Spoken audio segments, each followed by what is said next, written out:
vous écoutez KTB Radio. Nous sommes le 15 avril 2025 et vous allez pouvoir écouter le conseil municipal, le 3e conseil municipal de la petite ville de Caractère de Serres.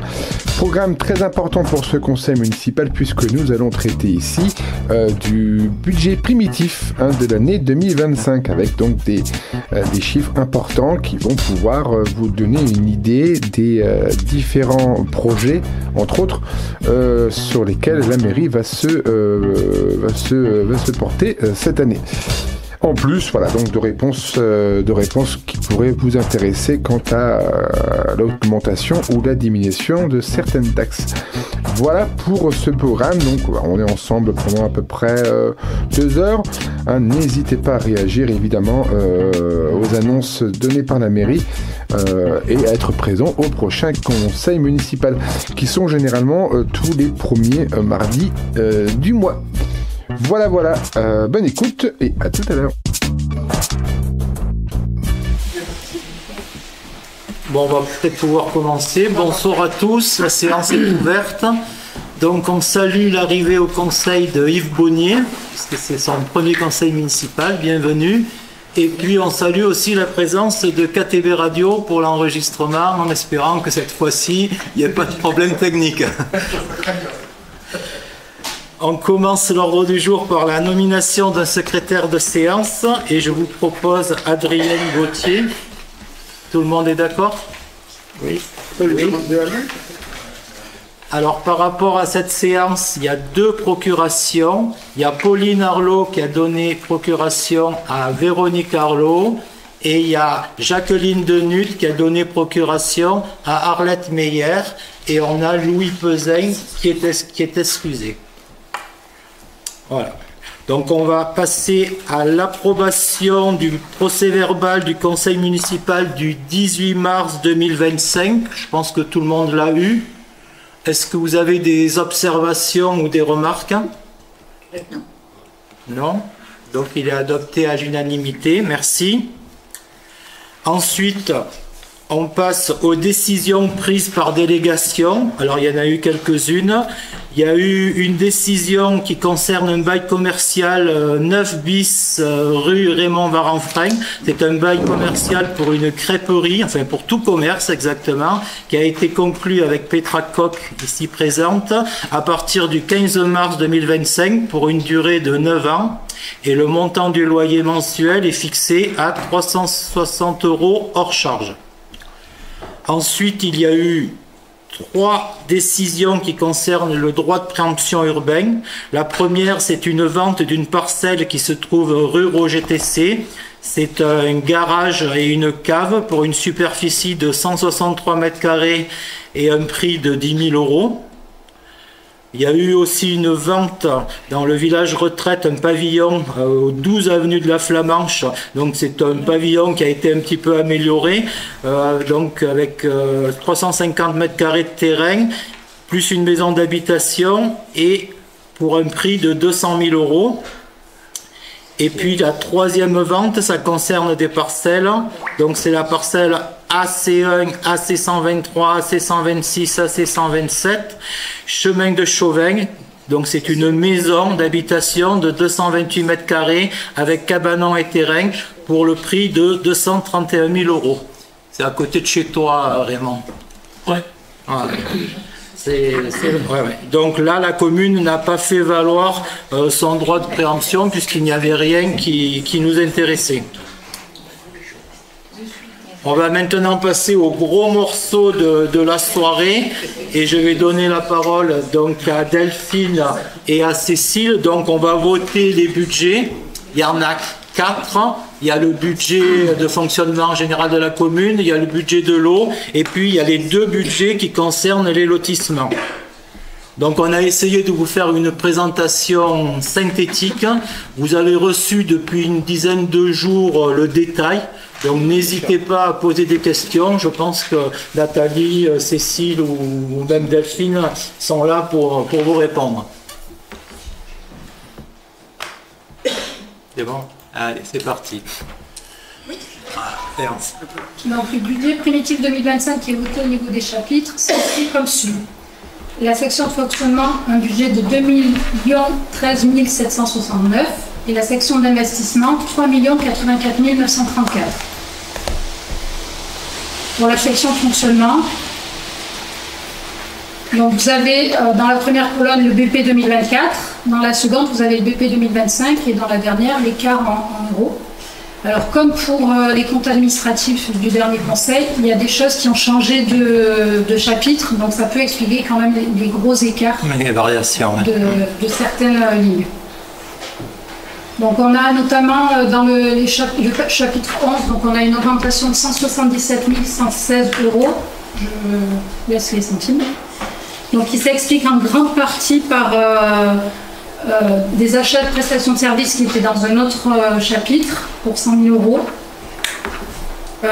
des frais sur les bâtiments publics qui a plus 22 000 euros, la voirie il y a plus 42 000 euros, et après c'est des petites sommes, des réseaux 8 500, matériel roulant 3 000, et la maintenance il y a 14 000 euros de différence, mais parce que c'était sur une autre ligne que maintenant. Pour les charges de personnel, ça s'explique en partie par les augmentations normales, par quelques changements de grade et aussi par le tuilage du remplaçant de Philippe.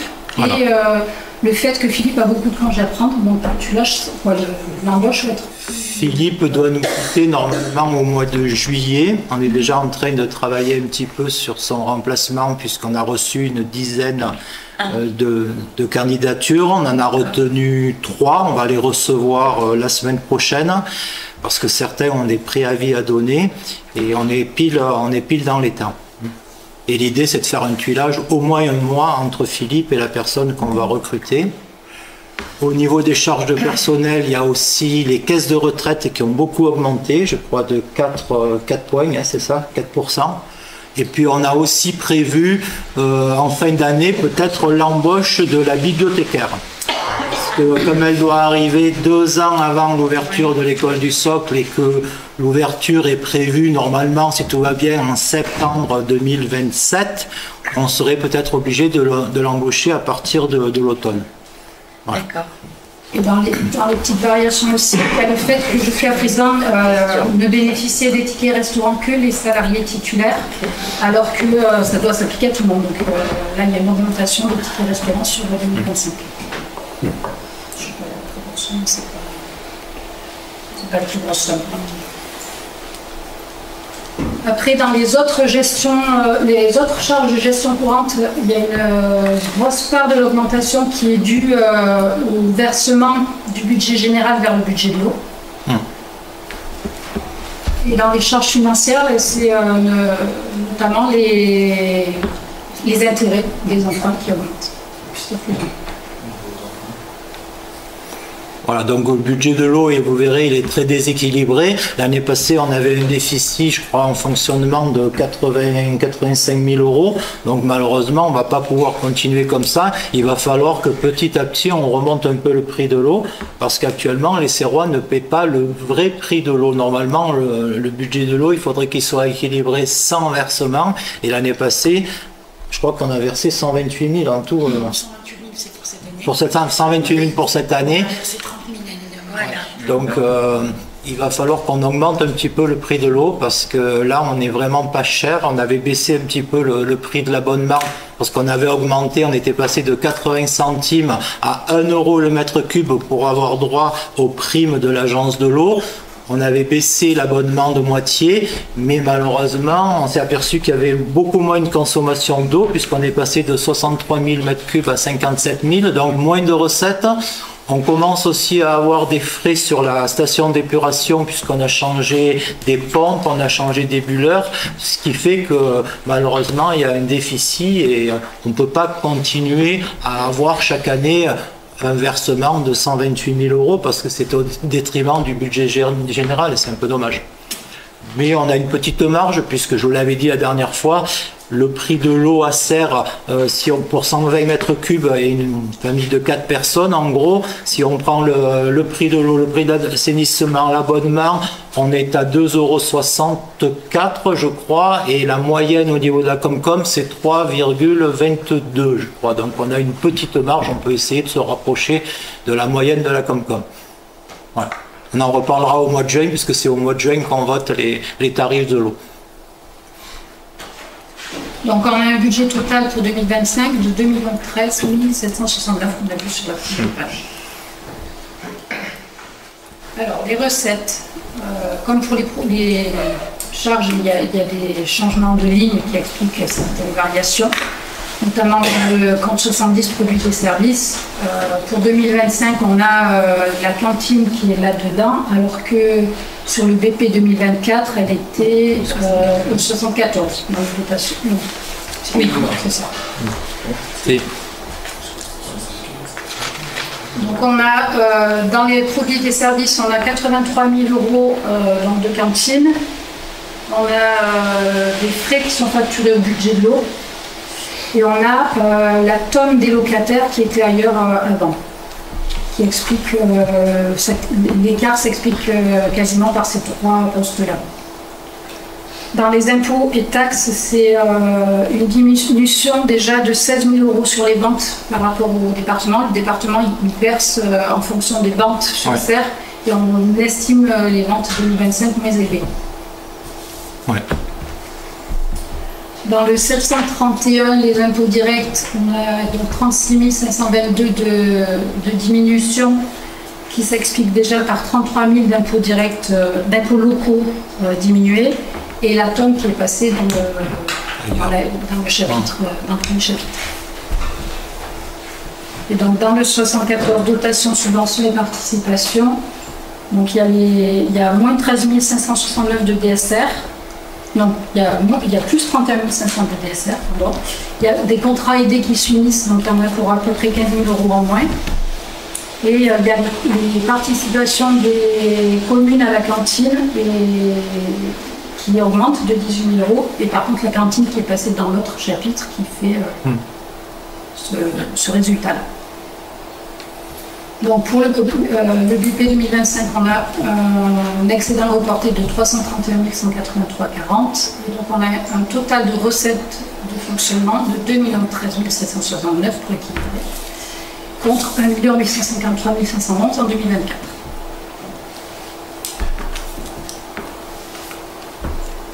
On passe à la section investissement. Donc en 2025, on a prévu 86 000 € d'emprunt et dette assimilée et 750 €, c'est les cautions. Donc on a un total de 86 750 contre 92 600 en 2024. Et dans les dépenses, donc vous avez la répartition selon si c'est de l'acquisition matérielle et voies et réseaux. Donc on a 2 957 987 € de dépenses, contre 1 385 000 l'année dernière. Donc la plus grosse augmentation, elle est sur les acquisitions, sur l'aménagement du village d'abord, et sur les acquisitions de terrain qui devaient suivre. Donc là, il y a la totalité du centre ancien, hein, 1 580 000, c'est en gros ce que ça va nous coûter lorsqu'on aura terminé les travaux. On a l'éclairage public à terminer, puisqu'on a bien avancé, et je pense que d'ici 2-3 mois, on devrait avoir terminé. Donc on a mis 532 000. Et dans les équipements sportifs, on a mis 60 000 pour l'aménagement du tennis, mais pour l'instant, on n'a pas de devis, on n'a pas de demande de subvention, donc je ne sais pas si on pourra réaliser quelque chose dans l'année. On a quand même mis cette somme, mais c'est pas sûr qu'on puisse le réaliser dans l'année. Et puis on a le premier versement de l'école du Socle à 300 000 €, et puis un petit programme Fontaine et Lavoir à 20 000 €. Voilà en gros les grosses opérations de l'année. Donc là, les recettes, donc il y a l'excédent d'investissement qui est reporté de 474 850. Les produits des sessions d'IMO pour 336 750. Alors là, c'est la vente de la Germanette pour 300 000 €.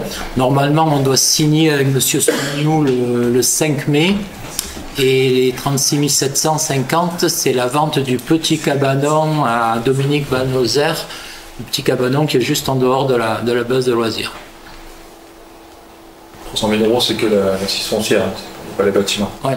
Ah oui. C'est les terrains, ouais.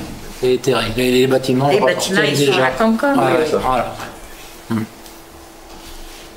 Mais cette somme de 300 000 euros, la DGFIP, donc on a vu Monsieur Dupuis et Madame Jouve, et ils nous ont conseillé de les mettre de côté en réserve sur un compte rémunéré, et ça servira peut-être plus tard, peut-être pas cette année, on n'aura peut-être pas besoin, mais l'année prochaine ou dans 2 ans, pour les gros versements qu'on va avoir sur l'école du socle. Ça nous fait une petite réserve et on n'y touche pas. Donc là, vous avez les recettes par poste, donc les acquisitions matérielles pour 1 921 euros, l'aménagement du village, surtout 1 100 000 €, l'école du socle, 747 500, Ça fait des avances de subvention. l'éclairage public. L'éclairage public, on en a touché aujourd'hui, je crois un petit peu, c'est le fonds vert. Et puis il y a aussi une part de DETR qu'on doit toucher de l'État. Et pour les équipements sportifs, on attend toujours 53 231. C'est par rapport au skatepark. Donc vous voyez, ça fait 1 an et la subvention est toujours pas tombée. C'est qui C'est l'Agence nationale du sport. D'accord. Et quand on avait fait le City Stade, Nathalie s'était débattue pendant plus de 2 ans et on avait eu la subvention pratiquement 3 ans après. Donc il faut faire très attention avec les subventions parce qu'on croit les toucher rapidement, on les touche pas et souvent on est obligé malheureusement de prendre des pré-relais parce qu'on n'a pas les subventions au bon moment. Bon là c'est pas une très très grosse somme mais ça va faire 1 an puisqu'on l'a inauguré au mois de juin, on n'a toujours pas touché la subvention.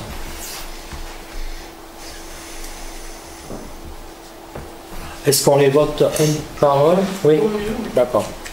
Est-ce que vous avez des questions par rapport à ce budget de fonctionnement général de la commune? Vous avez eu le détail puisque la loi nous oblige à vous envoyer 10 jours avant tous les documents. C'est un gros travail puisqu'il y a eu 4 réunions de la commission. Donc je remercie déjà tous les membres de la commission et puis Cécile et Nathalie qui ont fait un gros travail parce que c'est beaucoup de chiffres et arriver à tout faire cadrer, c'est pas toujours facile. Donc merci pour le travail effectué. On fait voter? Ouais, allez. Donc, qui est contre ce budget? Qui s'abstient? Merci. Donc, budget de l'eau et de l'assainissement. Donc, section de fonctionnement 389 175 et section d'investissement 493 281.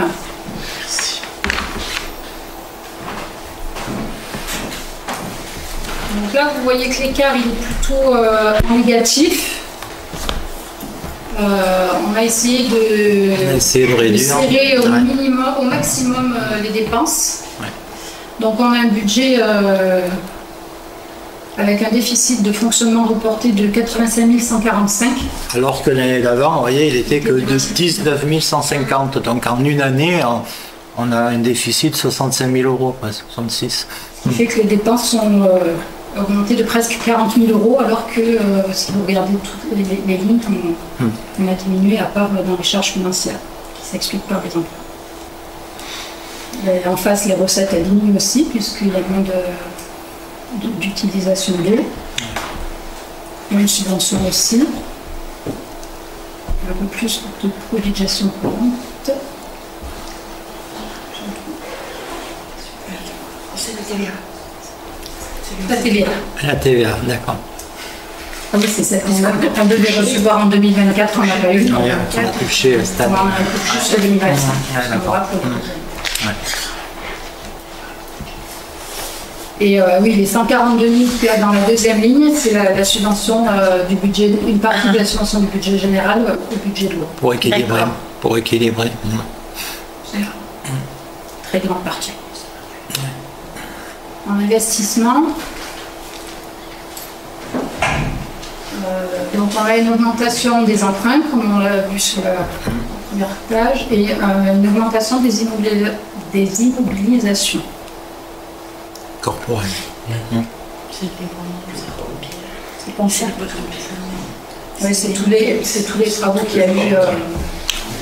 Le dévoiement du pont de pierre, quand il y a eu les travaux sur le pont, ça a coûté 30 000 € à peu près.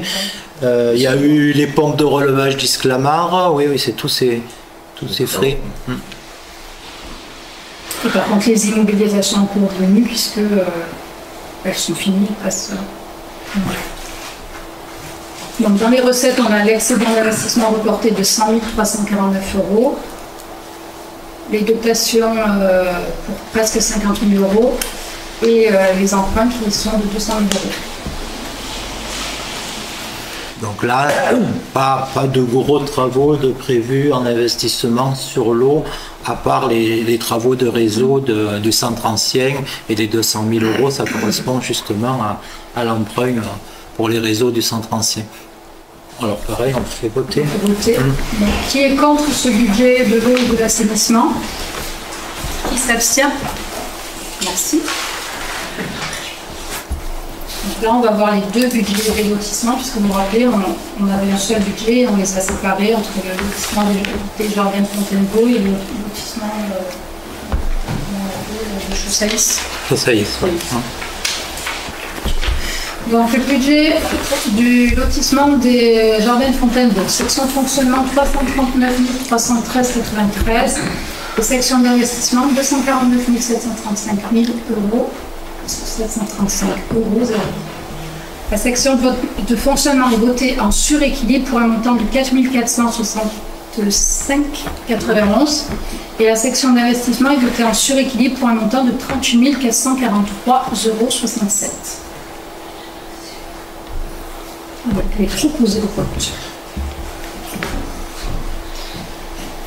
Alors, fonctionnement, on a 76 000 € de charges à caractère général et 21 522 de charges financières. Donc les 76 000 €, c'est donc les travaux qu'on va faire sur ce lotissement, puisque pour l'instant il n'y a pas de viabilité. Et dès qu'on aura, on a déposé le permis d'aménager, c'était au mois de février. On devrait avoir une réponse d'ici 4 mois, donc normalement d'ici le mois de juin, on doit avoir la réponse de l'architecte des bâtiments de France. Et ensuite, on fait venir le géomètre et on peut viabiliser ces 4 terrains. Sachant que ce qui va coûter cher, c'est EDF, parce qu'il faut faire venir depuis Fontainebleau. Il y a un transformateur à Fontainebleau. Et puis, il faudra aussi mettre une pompe de relevage, parce que le terrain est légèrement en déclivité et on ne pourra pas accéder facilement au réseau d'assainissement. Donc comme à Isclamar, on sera peut-être obligé de mettre une pompe de relevage. Donc on a estimé à 76 000 € les frais de viabilité pour ce terrain, sachant qu'il y aura aussi du goudronnage et peut-être, s'il reste un peu d'argent, des candélabres.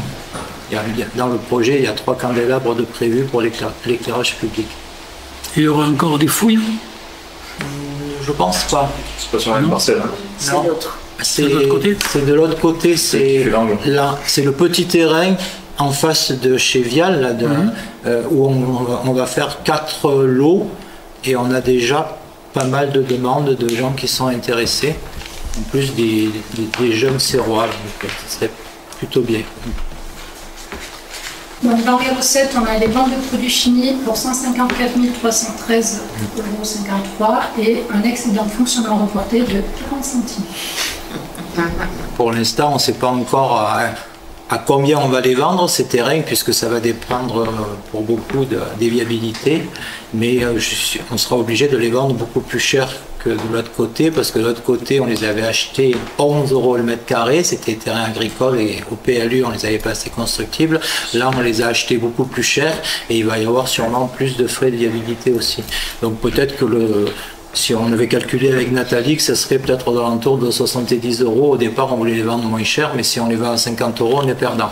Donc on sera obligé de les vendre à 70 ou même un peu plus.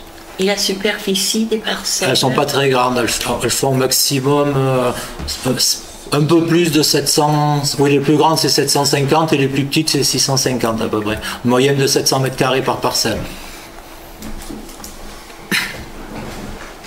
Donc en investissement, on a un déficit reporté de 17 853,35 €. 17 853,35 et les emprunts pour 8 338 €. Et en recette d'investissement, il n'y a rien pour cette année. Pour l'instant, il n'y a rien. Ouais.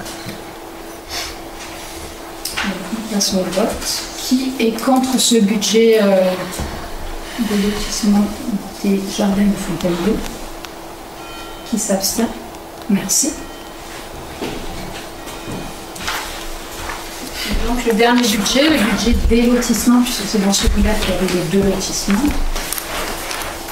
Donc une section de fonctionnement de 113 432,17 € et une section d'investissement de 50 743,25 €. Donc les charges à caractère général pour 48 400, des charges financières de 14 072,82 et des charges...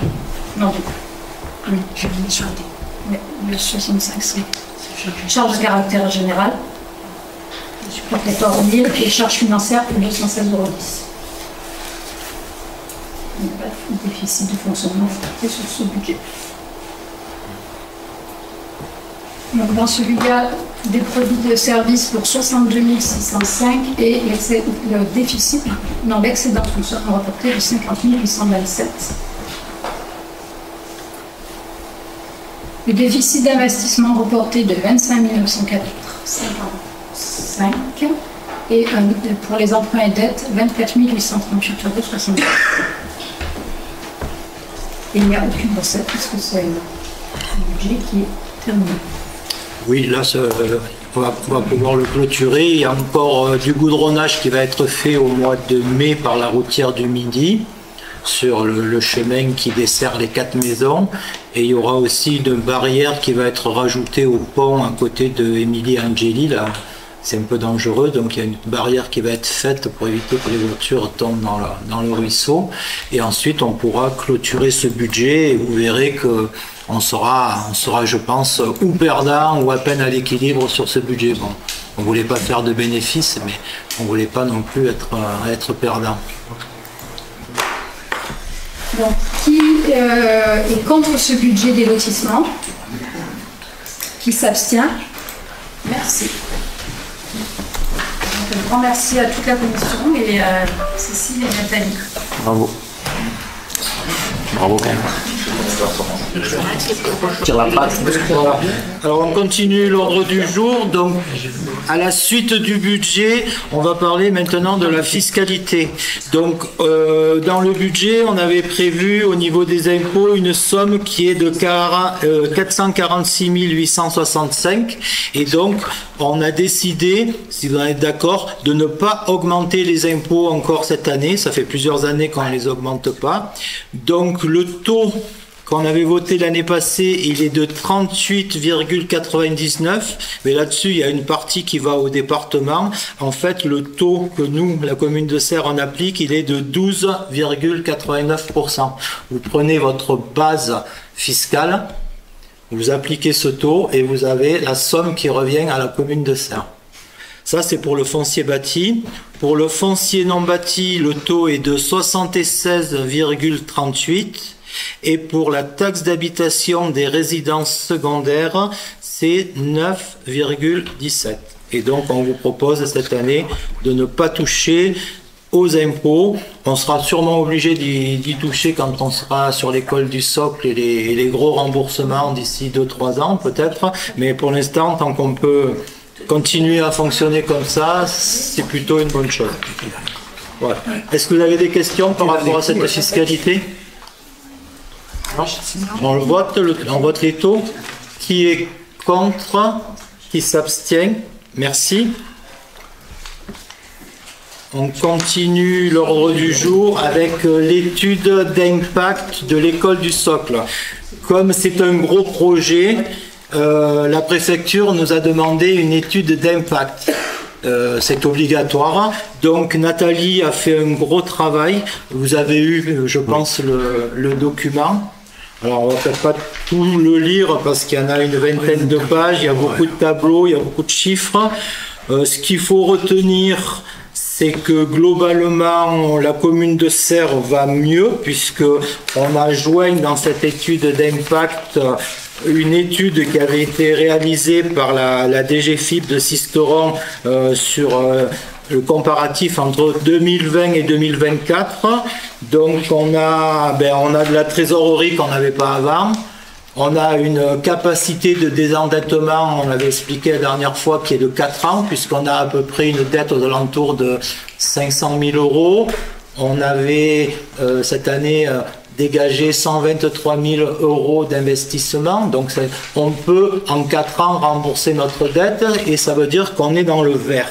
On ne le sera peut-être pas dans quelques années avec l'école du socle quand il y aura les gros emprunts, mais pour l'instant, on a rétabli les finances, on est dans le vert et tous les programmes qu'on a pu faire cette année, que ce soit le centre ancien, que ce soit l'éclairage public, le début de l'école du socle, c'est parce qu'on a réussi à avoir une gestion assez serrée au niveau du budget de fonctionnement et ça permet de désendetter la commune pour l'instant. Alors, il nous demande quand même, par rapport à l'école du socle qui va arriver, et là, Nathalie a fait donc un tableau. En gros, l'école du socle, quand elle sera en service, on va dire dans 2 ans, elle ne nous coûtera pas plus cher qu'actuellement, puisque Nathalie avait fait une étude pour l'école actuelle, ça nous revenait à peu près à 32 522 euros par an en 2024, et elle a fait une étude en 2028 où on est à 34 603 euros. Donc bien sûr, on va faire des économies sur le chauffage, puisque là, en 2024, on était à 11 816, on sera peut-être qu'à 4 000 euros de chauffage, puisqu'il va y avoir des panneaux solaires, il va y avoir la chaufferie bois, donc on va faire des économies. On va faire des économies aussi sur l'entretien du bâtiment, puisque là, en 2024, on avait prévu... Enfin, on a réalisé 10 946 euros et on prévoit que 2 400 euros en 2028. Donc, logiquement, ça devrait pas nous coûter plus cher. Il y aura effectivement à embaucher une bibliothécaire, comme on a dit tout à l'heure, peut-être à partir du mois de septembre, sachant que cette bibliothécaire, elle va être aidée pendant 5 ans. La première année, on va l'embaucher qu'à mi-temps, parce qu'on ne sera pas aidé. Et à partir de la 2e année, on sera aidé dégressivement de 80% jusqu'à 10 ou 20%. Mais vous avez vu, on a quand même préparé tout ça, puisque depuis, on a supprimé 3 postes à la mairie. Puisque quand Sophie Arnous au service technique est partie, elle n'a pas été remplacée. Pas supprimé, c'était pas remplacé. Voilà, pas remplacé. Quand le garde municipal, Stéphane Bénard, est parti à la retraite, on l'a remplacé par Christian Allier, qui était déjà un employé municipal. Et il y a une ADSEM de moins à l'école, donc on a déjà prévu plus ou moins l'embauche de cette bibliothécaire. Et je pense qu'on devrait y arriver. Je peux vous lire la conclusion. Les coûts de fonctionnement courant de la future école du socle est estimé à environ 36 000 pour la commune de Serres et devrait être sensiblement équivalent à ceux actuellement supportés à ce titre. Confère le tableau. Au vu du plan de financement prévisionnel, le versement des subventions devrait permettre jusqu'en 2030 de supporter l'opération en termes de trésorerie. À cette date, le recours à un emprunt de 1,4 million est envisagé afin de financer les travaux restants à payer. Ça, c'est dans le meilleur des cas. C'est-à-dire que si on déclenche l'emprunt qu'en 2030, ce sera très bien parce qu'on aura les avances de subvention avant. Mais on a quand même une mauvaise nouvelle qui nous est tombée sur la tête, c'est qu'au départ, ce qu'on devait verser au département, ça devait être du hors-taxe. Et maintenant, la DGFiP nous a dit que ça allait être du DTC. Ça veut dire que nous, on va payer peut-être 1 million de plus de TVA qu'on récupérera qu'un an ou 1 an et demi après. Sauf s'ils arrivent à faire comme ils avaient dit, que les remboursements de TVA pourraient se faire au trimestre. Mais pour l'instant, on n'a encore rien de sûr. Sachant que sur la TVA, on perd quand même 4% parce qu'on la paye 20% et l'État nous rembourse qu'à 16%. Donc ça nous inquiète un peu. Donc on va demander à avoir une copie avec les représentants de l'État et du département parce que c'est pas ce qui était prévu au départ. Au départ, ça devait être du hors-taxe. Les 300 000 euros, c'était du hors-taxe. Si c'est avec TVA, ce sera pas 300 000, ce sera 360. Et l'année prochaine, c'est des 800 000. Ça risque de passer à 1 million. Donc changer les règles du jeu en cours, c'est pas terrible. Donc on va voir ce qu'on peut faire avec la préfecture, l'État et avec le président du conseil départemental. Mais c'est pas une bonne nouvelle pour nous. Parce que le fait d'avancer comme ça, on sera peut-être obligé de prendre une ligne de crédit dont on parlait tout à l'heure, et si on peut éviter les lignes de crédit, c'est toujours mieux. Voilà. Je ne sais pas si on peut rajouter encore quelque chose là-dessus. Vous avez des questions? Vous l'avez lu de toute façon. Oui. Voilà. Au niveau de la bibliothécaire, hein, donc au niveau du recrutement, oui. C'est directement la mairie qui recrute? Oui, c'est nous. D'accord. Mais comme il y a des aides de la DRAC, est-ce qu'on est... Voilà. Oui, il faut remplir un cahier des charges. Ah ben, de toute façon, c'est quelqu'un qui sera embauché avec le statut de fonctionnaire catégorie B. Et il faudra qu'elle accepte la première année de travailler qu'à mi-temps, parce que la première année, on n'aura pas droit à des aides. Ce sera qu'à partir de la deuxième. D'accord. Voilà. Donc, peut-être que dès le mois de septembre, on sera peut-être obligé de l'embaucher. Il faut qu'on rappelle M. Jouve de la DRAC pour lui demander exactement. Mais en gros, c'était ce qui était prévu, de l'embauche 2 ans avant. Voilà. Donc merci Nathalie, parce que c'est bien fait. Et c'est beaucoup de chiffres et beaucoup de... Voilà. Vous avez des questions ? Non. Donc vous êtes d'accord pour qu'on transmette, tu as peut-être déjà transmis ou pas encore? Tu as déjà transmis à l'État? Non. Non. À la préf. D'accord. Donc qui est contre? Qui s'abstient? Merci. On continue avec l'ORT. L'ORT, c'est l'opération de revitalisation du territoire. Vous savez qu'on a signé une ORT en 2020 pour 5 ans, donc elle arrive à terme. Cette ORT concernait au départ 3 communes de la Comcom, c'était Sisteron, Laragne et Serres. Ensuite, il y a eu un avenant pour ajouter Rosan et la Motte du Caire. Et là, c'est l'avenant numéro 4 qui va permettre de prolonger cette ORT de 5 ans. Et qui va permettre en même temps de terminer l'opération Petite Ville de demain, puisqu'elle devrait s'arrêter en mars 2026. Et vous savez que parce qu'on est Petite Ville de demain, on a la chance d'avoir Océane 2 jours par semaine à Serres, puisqu'elle est aussi 2 jours à Laragne et 1 jour à la Comcom. Donc ce programme-là, malheureusement, s'arrêtera en mars 2026, il n'existera plus. Donc nous, on n'aura plus Petite Ville de demain. Par contre, ils ont lancé pour les communes de moins de 500 habitants, Village d'avenir, où il y a un chargé de mission. En fait, ils en ont embauché, je crois, 2 ou 3 sur le département, et ils ont beaucoup moins de présence que nous, on a, par exemple, avec Océane. Mais ça permet aux petits villages comme Méreuil de lancer des projets qu'ils n'auraient peut-être pas pu faire tout seuls parce qu'il leur manquait de l'ingénierie. Voilà. Donc l'idée de repartir sur une ORT de 5 ans, c'est bien, parce que vous savez qu'on a des fiches actions. À Serres, on en avait 5. Actuellement, on est en train d'en réaliser 4 sur 5. Il y a l'opération façade toiture qui est en cours, c'est la dernière année. Là, cette année, on a beaucoup de dossiers, on devrait en payer pas mal. On a l'achat de la boutique où Petra va mettre sa crêperie qu'on a acheté en 2021, ça fait déjà 4 ans. Il y avait la réalisation de Serres Tour Guide, une application. Et il y avait la requalification du centre ancien, on y est. Et la dernière fiche action, c'était la liaison douce entre Serres et Germanette, pour laquelle on a fait une étude. Et pour l'instant, on n'a pas les financements, mais j'ai assisté la semaine passée à une réunion.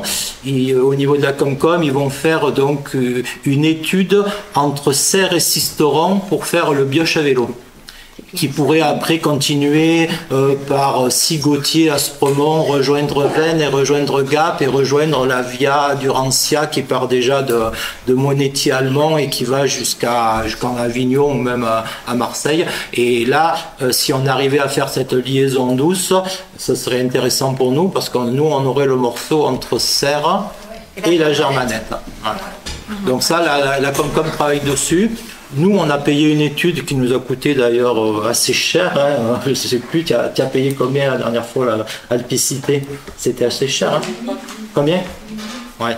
Bon, il y en a la moitié qui sont pris en charge par la Banque des Territoires, je crois.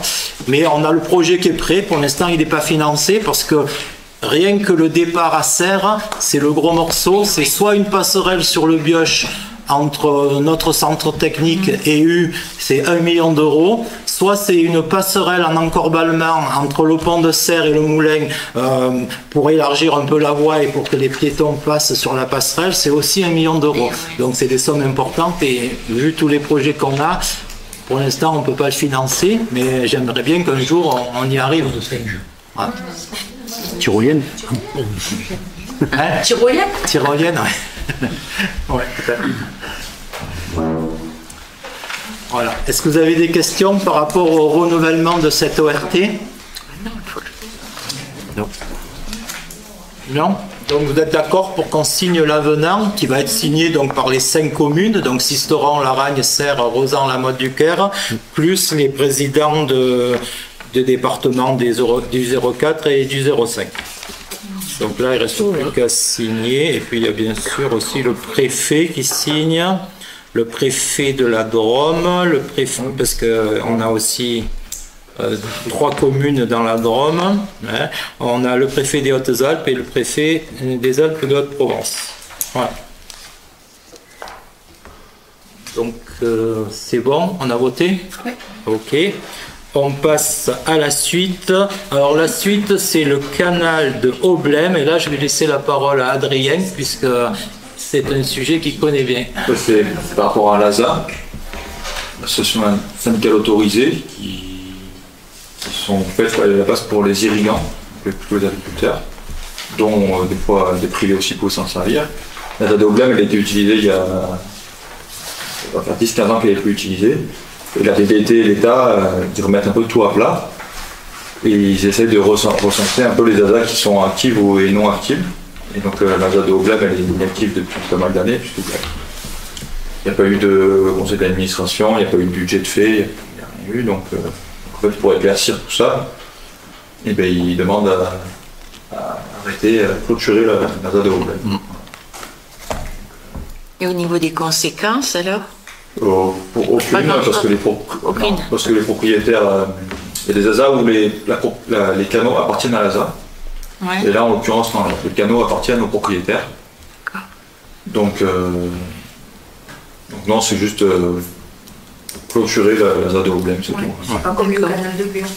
Et on fera sûrement la même chose avec l'ASA d'Isclamart, puisque l'ASA d'Isclamart ne fonctionne plus. Actuellement, ils entretiennent que les chemins. Et là, si elle est dissoute, la commune de Serres va récupérer le chemin qui va à Germanette. Et pour la liaison douce, ce sera beaucoup plus facile si on est propriétaire que s'il faut demander à chaque propriétaire l'autorisation.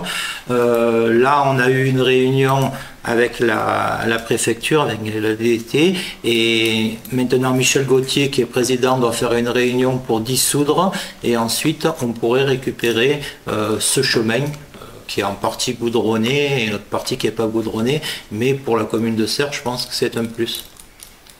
C'est vrai qu'il y a beaucoup d'ASA qui ne fonctionnent plus. Là d'ailleurs, ça ne fonctionne plus parce qu'il n'y a plus de droit d'eau. Ouais. Par rapport au débit réservé qu'il y a dans la Blême, elle ne permet plus de prélever. Donc ça, c'est la préfecture qui attribue les volumes. Donc depuis plusieurs années, on n'a plus le droit de prélever de l'eau, donc forcément, elle n'a plus lieu d'être. Les canaux sont petits. Non, il n'y a que Gauthier, mais lui, c'est un accord napoléonien, je crois. Ah ouais. Donc lui, ça sort touche. Non, mais lui, ça faisait partie du domaine, quoi, c'était vraiment. Ouais. Ah ouais, il y a un accord, mais c'est différent de l'ASA. Voilà. Donc, on peut voter, oui. Donc, qui est contre? Qui s'abstient? Merci. Ok. Alors ensuite, on a une demande de vente d'un terrain communal de Monsieur Cussy, on en a déjà parlé la dernière fois.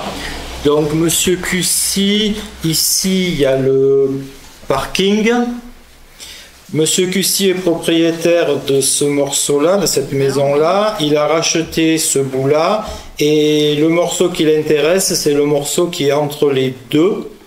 Il a une superficie de à peu près de 122 mètres carrés. Il y en a un petit bout qui appartient ici encore au département. Donc il va falloir régulariser d'abord avec le département et ensuite, si vous en êtes d'accord, mais on en avait déjà parlé la dernière fois, on pourrait lui vendre cette parcelle, il pourrait l'aménager, il pourrait faire un petit jardin.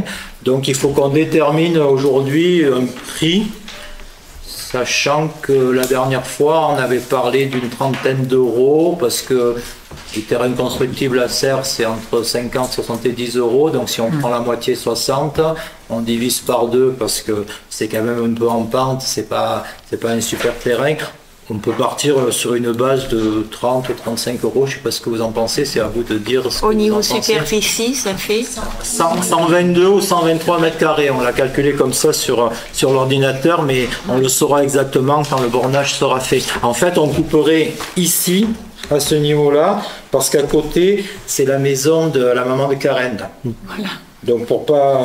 Là, en fait, il gênerait personne.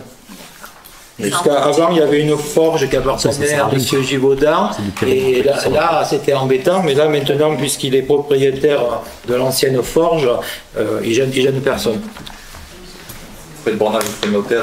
Voilà, plus les frais de bornage, plus les frais de notaire. Alors je sais pas, qu'est-ce que vous en pensez, Arlette, qu'est-ce que tu en 30, penses? moi, 30, Sachant que la dernière fois, on avait proposé 30 à M. Vichet et il a refusé la vente parce qu'il trouvait que c'était trop cher. Donc, Pour combien de mètres carrés? c'est pour ça que je regardais au niveau de la superficie, pour savoir un peu ce que ça allait lui faire. Mais c'est bon. 30 euros, c'est ce qu'on avait fait payer à M. Belmonte pour la montée Voilà. à la maison à C'est côté bien, du collège. C'est un prix raisonnable. M. Vichet, on pensait que c'était aussi un prix raisonnable. Il n'a pas voulu. Non, il ne veut pas. Surtout que Donc du coup, on Ça a... fait des années qu'il demande. Eh bien oui, ça fait 3-4 ans parce que c'était un bien 100 mètres. Nathalie a passé beaucoup de temps pour essayer de le faire rentrer dans les biens communaux. Maintenant, c'est le cas puisque je suis allé signer chez la notaire, mais ça nous coûte quand même 570 euros de le faire passer dans les biens communaux. Si on avait vendu, je crois qu'il y avait 24 mètres carrés, ça nous payait à peine les frais. Hein. Ça faisait 720. Et ouais, pendant des années, il le voulait, et maintenant, il ne le veut plus parce qu'il dit que c'est trop cher et qu'il n'a pas de sous. Alors, bon, bah, tant pis, hein, on le garde. Hein. Mais bon, c'est comme ça. Endroit voisin. Ouais, s'il y a des voisins. Bah oui. Yves, tu n'es pas intéressé? Oui. Tu n'es pas vrai? Ah, c'est vers chez moi. Eh ouais, je sais pas. Eh oui. Non, c'est... Oui, à 15 euros. Ça, c'est affaires. Et les frais de notaire, donc Voilà. Je sais pas, qu'est-ce que vous en pensez? Est-ce que vous êtes d'accord pour 30, plus, moins? 30 avec le PA, alors c'est vrai. On parle dessus sur 30 pour tout le monde. Très bien. Ok. Ensuite, ben, ce sera la dernière délibération. Vous savez que chaque année, pour l'été, on embauche des saisonniers. En général, ce sont des jeunes étudiants, puisqu'on a besoin au mois de juin, enfin surtout en juillet, en août, parce que nos employés partent aussi en vacances. Donc, est-ce que vous êtes d'accord pour que on embauche, comme les autres années, des saisonniers? On en aura peut-être besoin un petit peu avant, parce que Mathieu va être papa.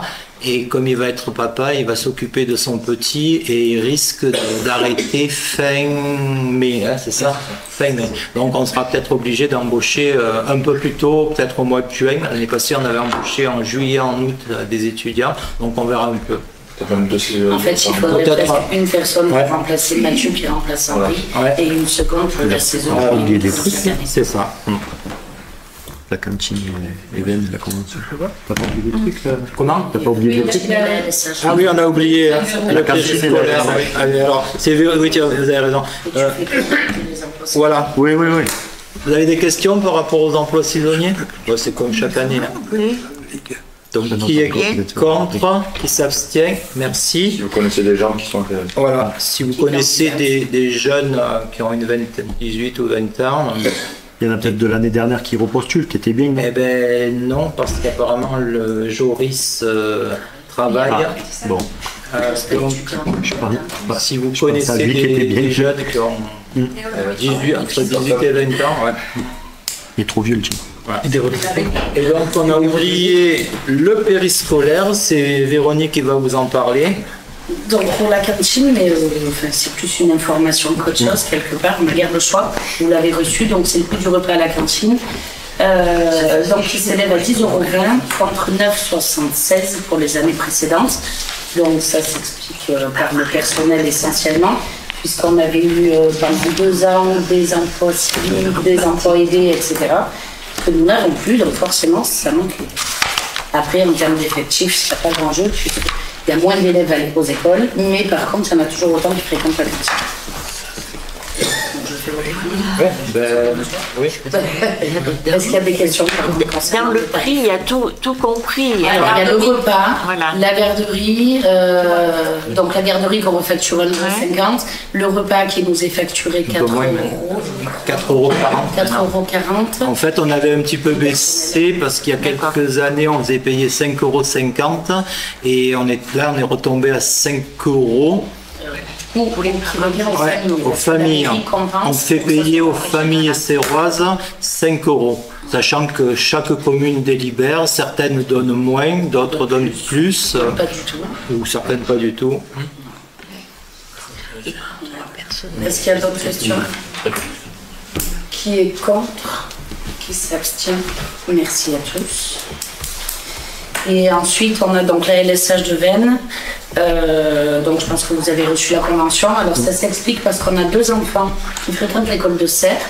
Le périscolaire, comme vous le savez, ils avaient du mal à recruter une directrice, donc ils ont fermé un laps de temps. Il se trouve que la maman de ces 2 enfants travaille à Veynes et donc les a inscrits à la LSH de Veynes, et par facilité et parce qu'elle n'avait aucun moyen à Serres au moment de les inscrire. Donc la cotisation, c'est 130 €. 130 € par enfant. 130 € par an et par mineur, donc pour l'accueil à l'ACR, et 70 € par an et par enfant pour un accueil dans le cadre des activités périscolaires. Voilà, donc Veynes nous demande cette contribution-là pour ces 2 enfants sérois. Voilà, chose qu'on fait nous aussi avec la CFR. On ne fonctionne pas de la même manière, mais on fait participer aussi les communes. Est-ce que vous avez des questions concernant ces dates-là et ces petits? Qui est contre? Qui s'abstient? Merci. Voilà, puisqu'on parle d'accueil périscolaire, sachez que depuis qu'on a la nouvelle directrice au centre de loisirs, ça marche très bien. La semaine passée, on est arrivé à 20 enfants, c'était plein, on en a même refusé. Cette semaine, il y en a un petit peu moins, il y en a 13. On 13, mais voilà. cette semaine, on va tourner à 17. Enfin, et le mercredi, c'est en train de remonter, puisqu'elle en a 7. On avait peur parce qu'en début d'année, au mois de septembre, les parents n'avaient pas de moyens de garde, donc certains ont trouvé d'autres moyens. On avait peur en redémarrant qu'il n'y ait personne, et c'est en train de remonter en puissance. On a une directrice qui est super, elle est très ouverte, il y a beaucoup de jeux, beaucoup de choses sur l'extérieur comparé à celle d'avant qui restait beaucoup à l'école, les gamins ne sortaient pas beaucoup, donc ça plaît beaucoup aux parents et c'est pour ça qu'il y a autant de succès. Et aux enfants qui ont aussi trouvé leur compte avec la jeune qu'on avait embauchée aux écoles, si vous vous rappelez qu'on a détaché, qui est en train de passer son BAFA et qui a fait aussi cet élan-là où les enfants ont eu encore plus envie d'y aller parce qu'ils la connaissent et ça se passe bien. Donc voilà, moi j'y suis passée 2 fois la semaine dernière. Et on voit avec le directeur aujourd'hui au téléphone qui est également très satisfait. C'est une dame qui a 4 enfants elle-même et qui habite à Mison et qui avant travaillait à Pépin, donc ça ne lui fait pas plus loin et on voit qu'elle a l'habitude des enfants et un très bon contact. Ben là, elle a déjà envoyé les programmes pour les mercredis jusqu'aux vacances d'été.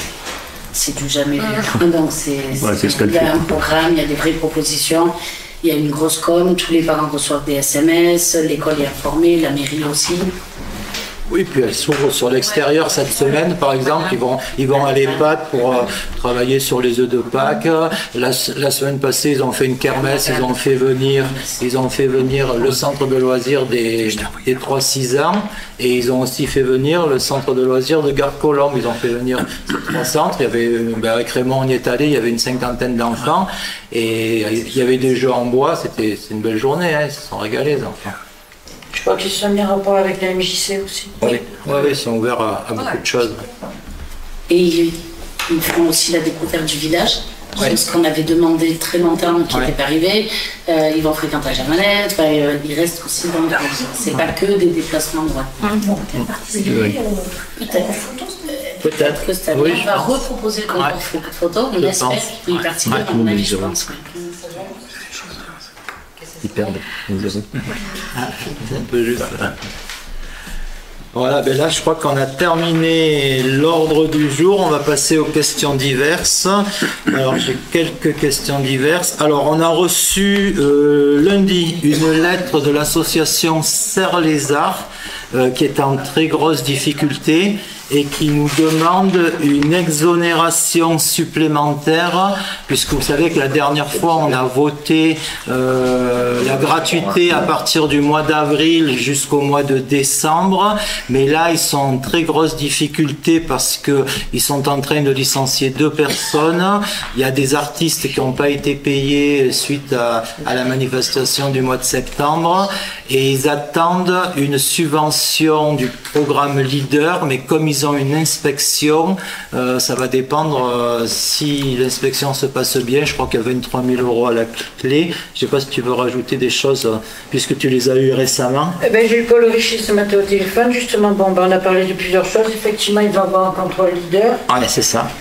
Et à la suite de ce contrôle, bon, le reste de subventions devrait être versé.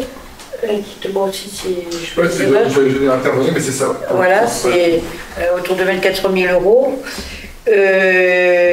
Donc, ils demandent bien sûr sans grande difficulté. 2 personnes ont été licenciées. Il y a beaucoup d'intervenants qui n'ont pas été payés pour tout ce qu'ils ont pu faire.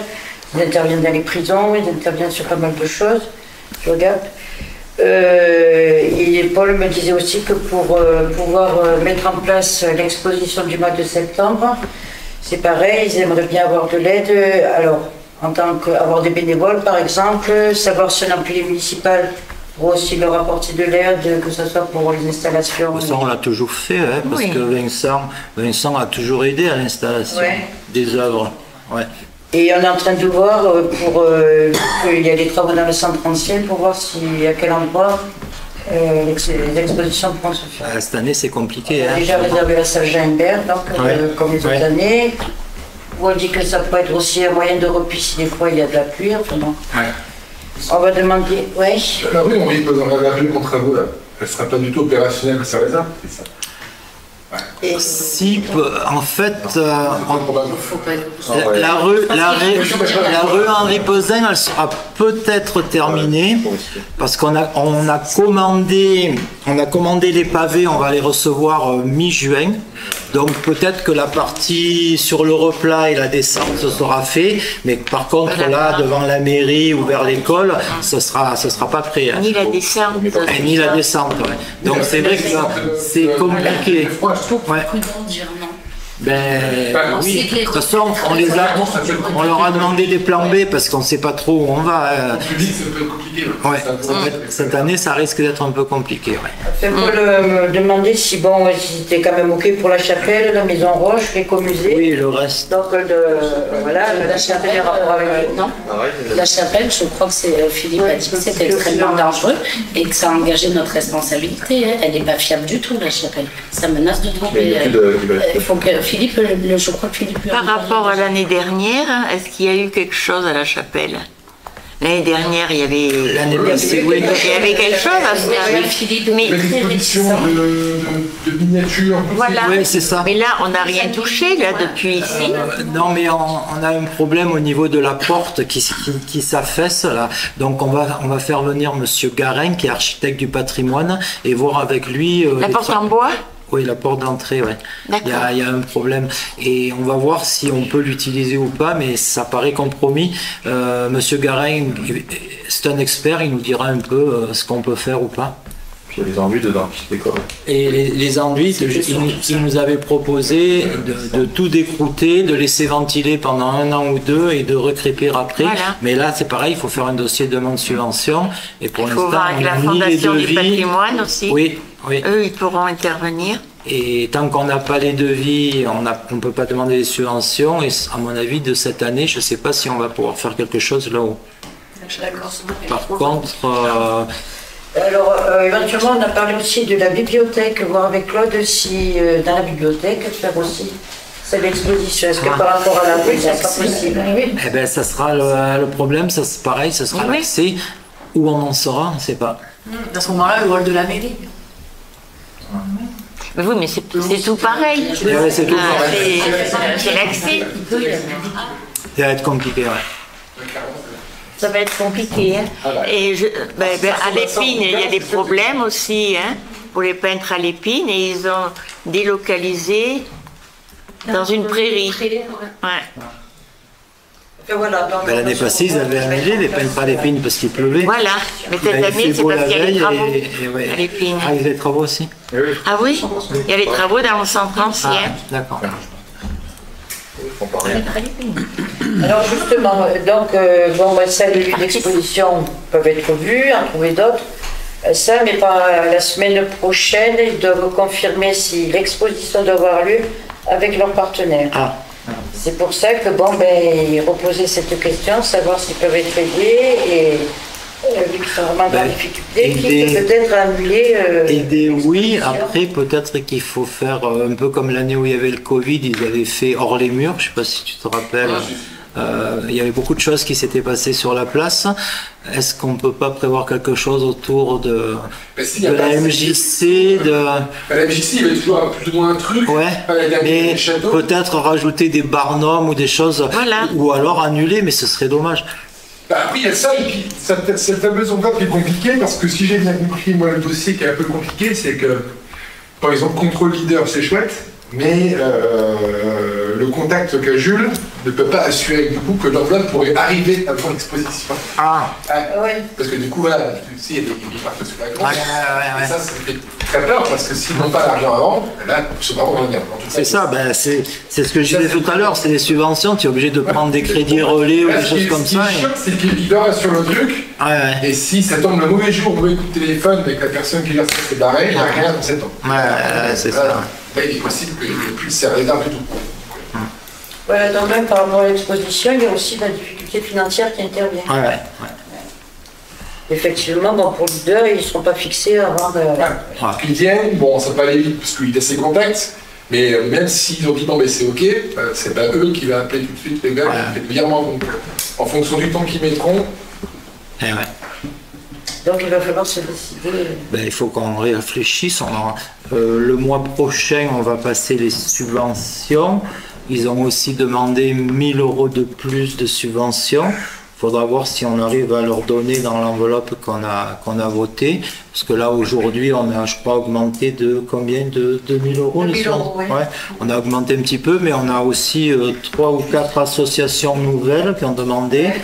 Donc, on verra ce qu'on peut faire, si on peut leur donner ou pas. Il faudra voir aussi parce que c'est difficile de trouver un plan B. Là, financièrement, on peut revoir. Non, mais sans parler financièrement, même pour les lieux où les mettre on a déjà fait une réunion avec Paul, plus ou moins. Tu y étais, et c'est compliqué. Je peux demander au futur propriétaire de l'espace 72. C'est pareil. Mais c'est pareil. C'est pareil, la rue. Après, c'est pour ce qui tracé. C'est le passage dans la rue qui va être problématique. En tout cas, si ça ressemble à ça. C'est rue Varenfrain. C'est vraiment beau et classé comme ça. Il faudrait que ce soit rue Varenfrain. Oui, il y a plein de boutiques là. Oui, ouais. Ça vous devant. Après, ça peut être faire un mix entre ce qui est possible en accès intérieur, la salle. On sort Petra, on sort la crêperie.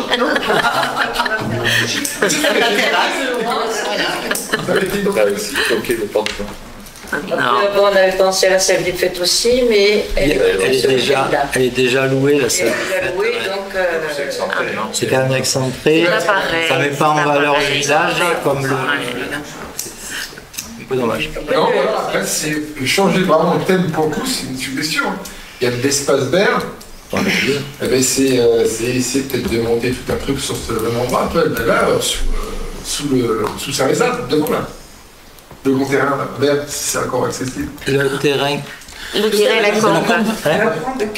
La Combe. Le terrain La Combe. Oui, non, mais là, ce sera libre, puisqu'il n'y a rien de prévu. Non, mais il y a d'aménagement, parce que c'est trop partout, mais ça peut être une Et solution. là, pour remettre des barnums. Ah oui, il faut montrer tout un truc. Mais là, c'est pareil, à louer, c'est le budget. Après, Mais là, c'est- le budget est loué pour une location. Il peut être, via Saint-Lazare, il peut être recalculé pour monter. On a les équipes pour, tu vois. Ouais, mais c'est cher la location de Barnum, hein, c'est pas donné. Bah, on a le chapiteau.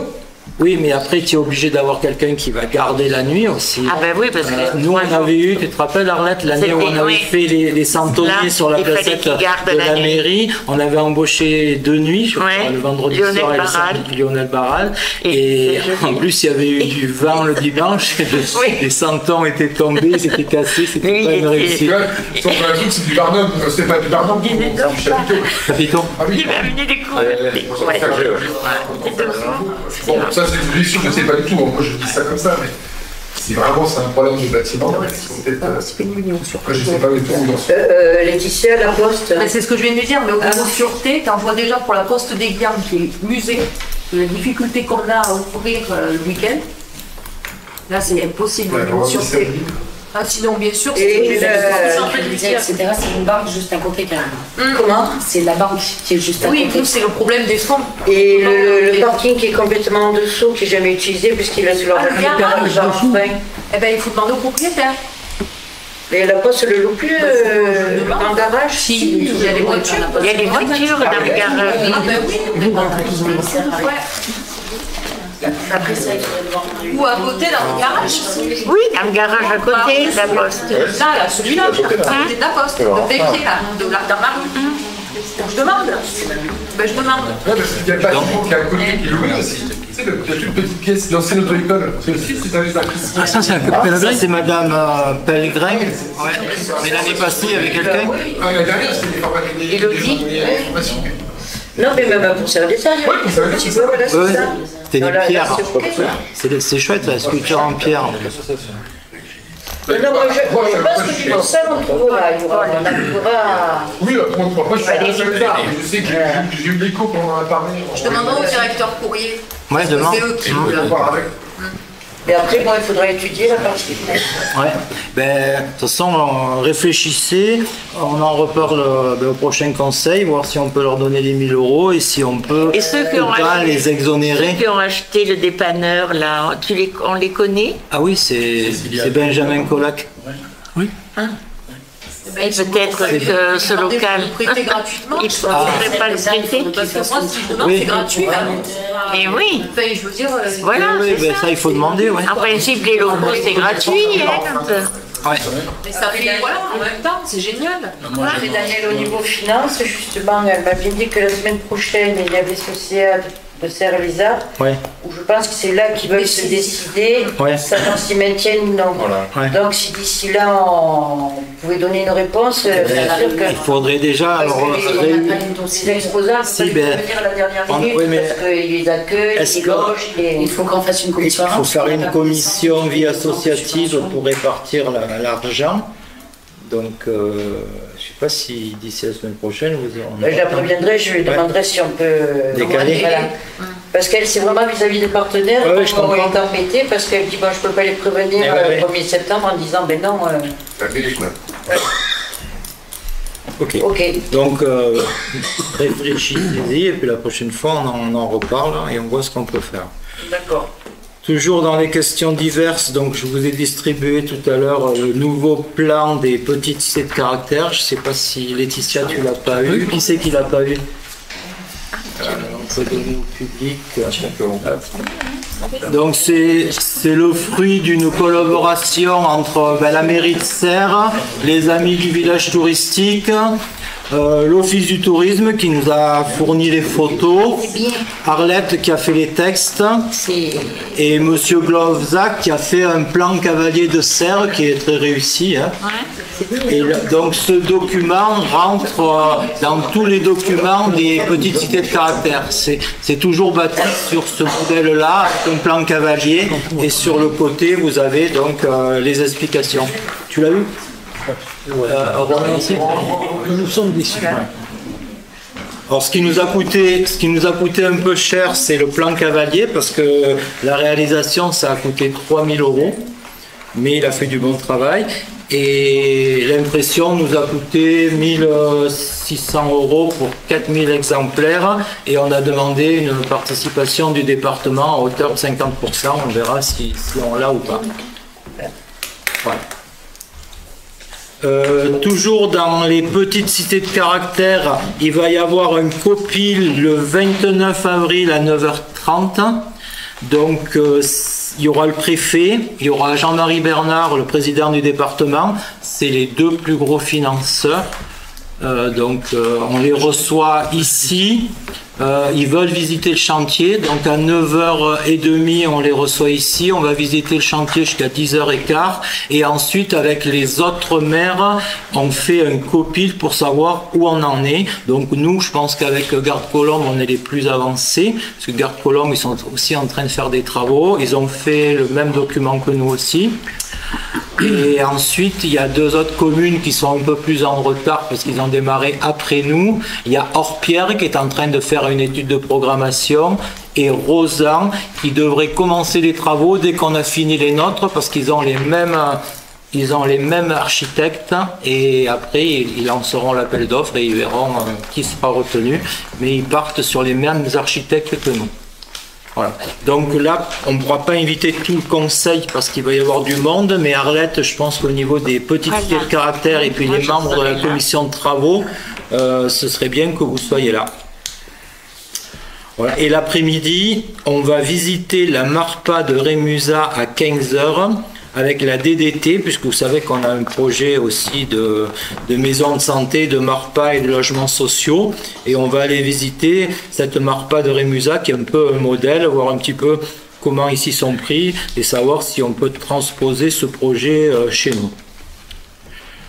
Toujours au niveau des informations, le jumelage, donc cette année c'est les Sérois qui partent en Allemagne du 5 au 9 juin. On a publié aujourd'hui l'affiche. S'il y en a qui sont intéressés, il faut se renseigner auprès de France Serrutier et de Alain Dehy qui est le président. Pour l'instant, il n'y a pas énormément de monde dans le car, donc c'est pour ça qu'ils relancent un petit peu. Moi, je pense y aller pour représenter la commune. Après, je ne sais pas s'il y aura d'autres conseillers ou pas, sachant que le voyage en car est quand même assez éprouvant. Il y a 13 heures de car pour y aller. On part le jeudi et on revient le lundi de Pentecôte. Voilà. Ensuite, au niveau de l'agenda, il est toujours bien fourni. Donc, vendredi 18, on est invité par Petra à l'inauguration de la crêperie. 18h, c'est ça? Voilà. Le 25 avril, vous savez qu'il y a, en fait, Vennes fête l'arrivée du train, oui. Ça fait 150 ans, oui. Et le 25 avril, il y a un voyage en train entre Vennes et Manosque, et vous êtes invités à y participer. Donc ce serait, moi je serai pas là parce que je pars une semaine là chez ma fille dans les Landes, mais ce qui serait bien, c'est qu'il y ait une ou deux personnes du conseil. Ils ont affrété une machine à vapeur comme il y a 150 ans, et je crois qu'ils prennent en charge l'aller-retour. Sinon, je suis pas. Mais de toute façon, ce qui serait déjà quand même bien, c'est qu'il y ait du monde à la gare. Oui, à la gare. Voilà, même déjà. Si on ne fait pas le parcours. Oui. Non, mais qu'il y ait du monde à la gare. Et puis, s'il y a une ou deux personnes dans le train, ça peut être bien aussi. Ouais. Eh ben, il y a Marie qui sera dans le train. Marie, tu seras dans le train. Ouais. Bon, la date, Canada. C'est le 25. C'est le 25.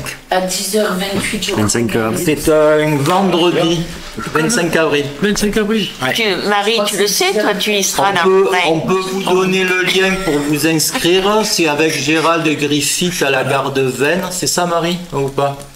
Le lien pour s'inscrire. Tu t'es inscrit, toi, déjà? Ben, nous, on est invités. Ah, oui. Oui, mais il faut s'inscrire. Ils veulent quand même une inscription. Non, c'est le coordonnateur, M. Christ. Oui, ben c'est lui qui a invité. Ouais, c'est ça, c'est Gérald. On a reçu un lien pour s'inscrire. Oui, c'est ça, il y a un lien. Il y a un lien. Voilà. Il faut le remplir. Toujours dans l'agenda, le lendemain, le 26, il y a l'opération Nettoyons le Sud. Tu veux en dire 2 mots, Mireille? Donc ça aura lieu comme les autres années, c'est-à-dire qu'on se donne rendez-vous à 9h30 à l'école-musée. À 10h, on part à travers la commune pour 1 heure à peu près de ramassage des déchets. Et à 11h, on trie les déchets. Voilà, on accueille les participants avec du café, du thé, des viennoiseries, enfin, tout le monde est bienvenu. Hein. Si vous pouvez donner 1 heure pour votre commune, ça serait bien. Pour nettoyer votre commune, 1 heure, ça serait bien. Vous pouvez vous inscrire sur le site donc Nettoyons la région Sud. Il y a possibilité de s'inscrire, donc ça leur permet de promouvoir encore plus cette action et de la développer, en sachant que les gants, les sacs poubelles sont fournis. Et voilà, on part par petits groupes de 3 ou 4 personnes à travers la commune. Chacun se donne un secteur, puis on se retrouve 1 heure après pour trier, pour... C'est ça. Voilà. La bonne nouvelle, c'est que la dernière édition, on a trouvé moins de choses que l'édition d'avant. Première année, est-ce qu'il y a une prise de conscience, ça serait bien. Parce qu'on entend encore souvent la réflexion, les cantonniers ont qu'à ramasser. Voilà, et ça fait mal au cœur. J'inquiète comme ça, sans poser de questions. On dit que c'est pas nettoyé, etc. Mais à la base, c'est quand même celui qui jette par terre qui entend. Bien sûr. Les gens qui ramassent les mégots dans des pots de fleurs et puis ils jettent comme ça en disant qu'ils ont qu'à ramasser. Ok. Alors, toujours dans l'agenda, le 2 mai, on a l'association Les Pitchouns du Bioche, donc les parents d'élèves qui offrent aux enfants de l'école primaire de Serres un film sur l'ours. C'est un film qu'on avait déjà passé à la salle des fêtes au mois de décembre. C'est une femme qui part en Alaska et qui rencontre un ours. C'est un très beau film. C'est une dame qui habite à la bâtiment Saint-Léon et elle offrira aussi ce film aux collégiens au mois de juin. Donc c'est une belle action des parents d'élèves. Ensuite, le 4 mai, on a le retour des belles brocantes. Hein, c'est un dimanche, c'est ça Arlette? Il y en aura combien? Il y en aura 6 après? 6, mai jusqu'à octobre. Le 6 mai, on aura le cinéma itinérant, toujours pareil, à la salle des fêtes, avec des films le matin pour les collégiens et les écoliers, et puis 2 séances l'après-midi, mais là on n'a pas encore les films. Le 8 mai, c'est la commémoration de la Deuxième Guerre mondiale, donc on aura besoin de l'écomusée, mais je crois que ce jour-là, vous y êtes pas, c'est férié. Ensuite, le 13 mai, la collecte de sang à la salle des fêtes. Le 11 mai aussi, il y a un concert des Amis de l'Orgue à l'église. Le 18 mai, il y a un thé dansant. Et à partir du 19 mai jusqu'au 31 mai, on accueille le chantier international de jeunes. Rue du Château. Cette année, on va peut-être pas poursuivre la calade, mais on va s'occuper de l'escalier qui part de la rue du Château et qui descend vers la propriété de Madame Garnier. D'ailleurs, je crois qu'en ce moment... La rue des Oliviers. Oui, c'est le chemin des Oliviers. C'est ça.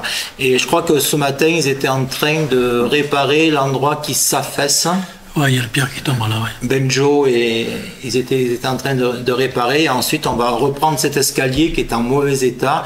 Je ne sais pas si on aura le temps de tout le faire, mais au moins d'en faire un bout. Juste une question à ce propos. Donc ils sont là pour fin mai. Ils sont là du 19 mai au 31 mai, 15 jours. Voilà. Et ils sont logés à la salle des fêtes. Ils sont logés à la salle des fêtes. Il y a un mariage. Et on a réglé le problème ce matin avec Philippe. Il y a le mariage le samedi et ils quitteront la salle des fêtes le vendredi, donc c'est bon. Ah, super. Ça passe. Juste, okay. Mais le vendredi, donc, c'est fini pour eux, c'est-à-dire qu'ils ont terminé. Oui. D'accord. Oui. Ok. En fait, il reste. On pensait qu'ils partaient le lundi. Il reste 2 semaines, mais ils attaquent le lundi et ils partent le vendredi soir de la semaine d'après. Oui, c'était une bonne nouvelle. Et peut-être qu'ils vont consolider le bout de Canada. Oui, parce qu'il y a des gens aussi qui s'étaient plaints que l'année passée, le bout de calade qui avait été fait était moins bien fait que les autres années. Et s'ils sont assez nombreux, il y a peut-être 2-3 personnes qui seront détachées là-haut pour arranger un peu. Ouais. Voilà. Et c'est tout ce que j'avais à vous dire, c'est déjà pas mal. On va peut-être donner la parole au conseiller.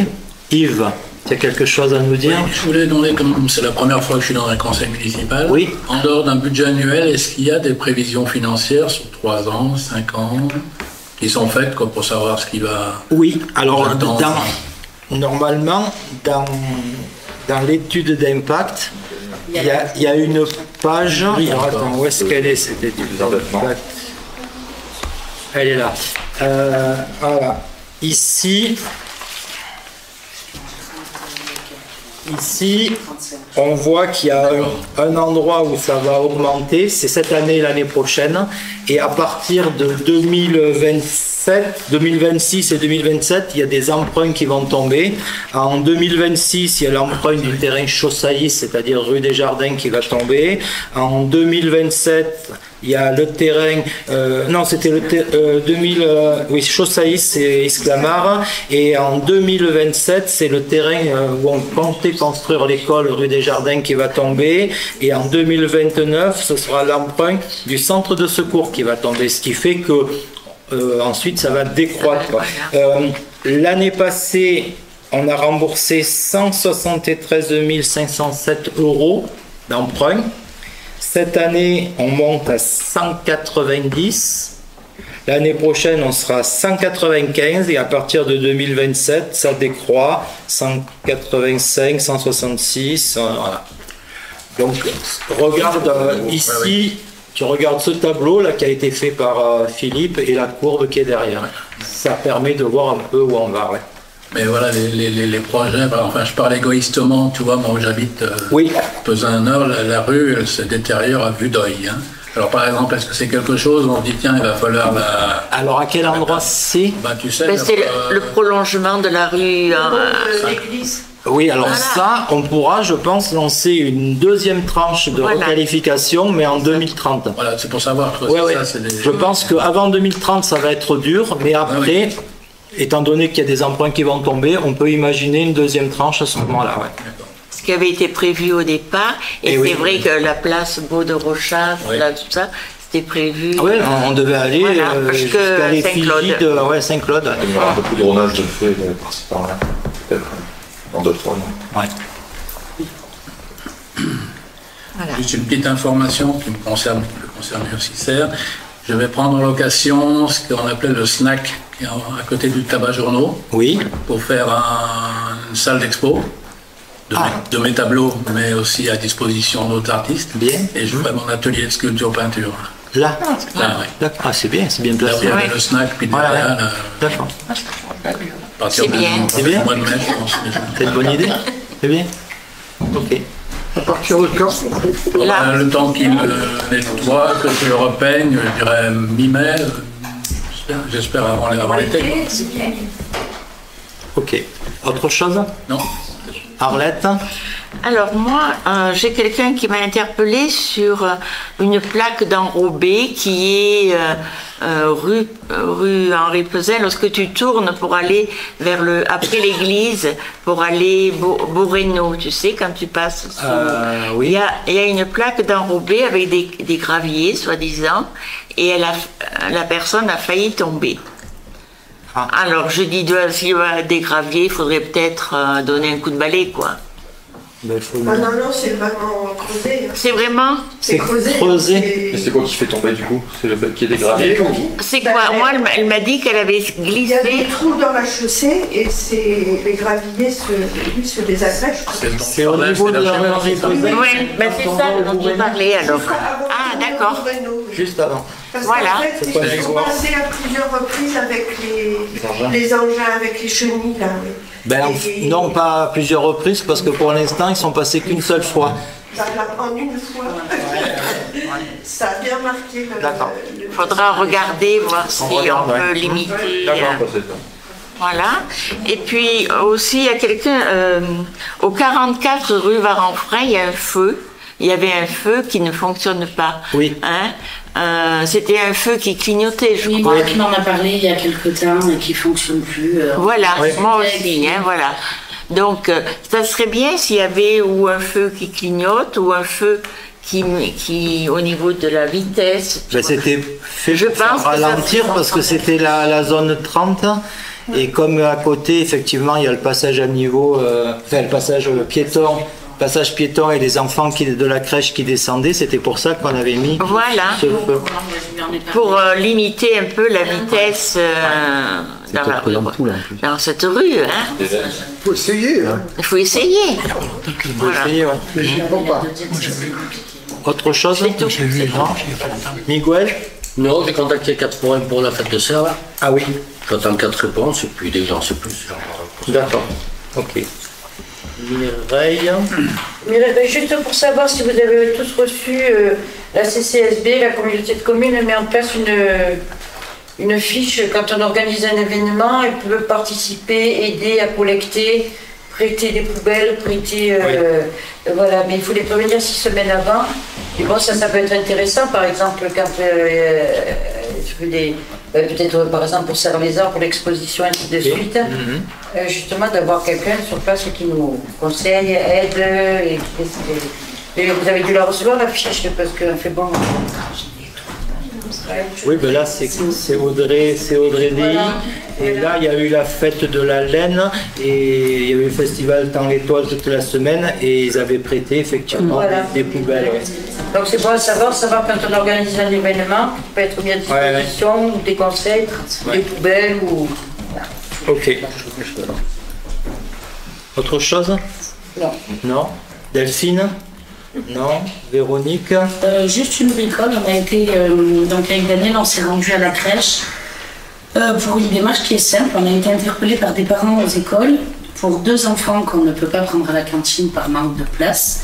Alors si vous vous souvenez, on a une convention avec le département et le collège, 80 pour le primaire, 20 pour les petits, avec table et chaises adaptées, c'est si on peut le dire.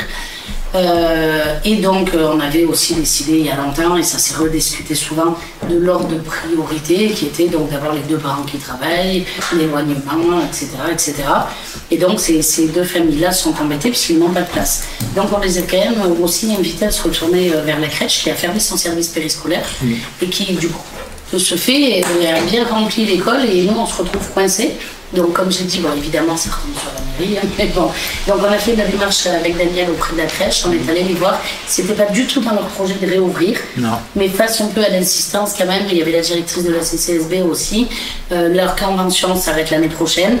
Bon, ils ont quand même dit qu'ils allaient en rediscuter. Alors ça ne règle pas le problème de ces 2 familles tout de suite. Donc eux ils sont forts de propositions, alors ils cherchent une salle. Mais le problème de la salle, on avait déjà demandé à l'époque, il faut que ça soit une salle qui soit dédiée que à ça. Ça veut dire qu'on ferme cette salle et c'est que ça. C'est des normes qui sont énormes entre la chaîne du froid, la chaîne du chaud. Très compliqué. C'est très contraignant et compliqué. Où trouver le lieu? Eux, ils seraient même pris a priori sur du bénévolat à tourner, etc. Que les enfants mènent les repas. Enfin bref, ils sont force de proposition. C'est tout récent, c'est de la semaine dernière, donc on n'a pas vraiment travaillé dessus pour le moment.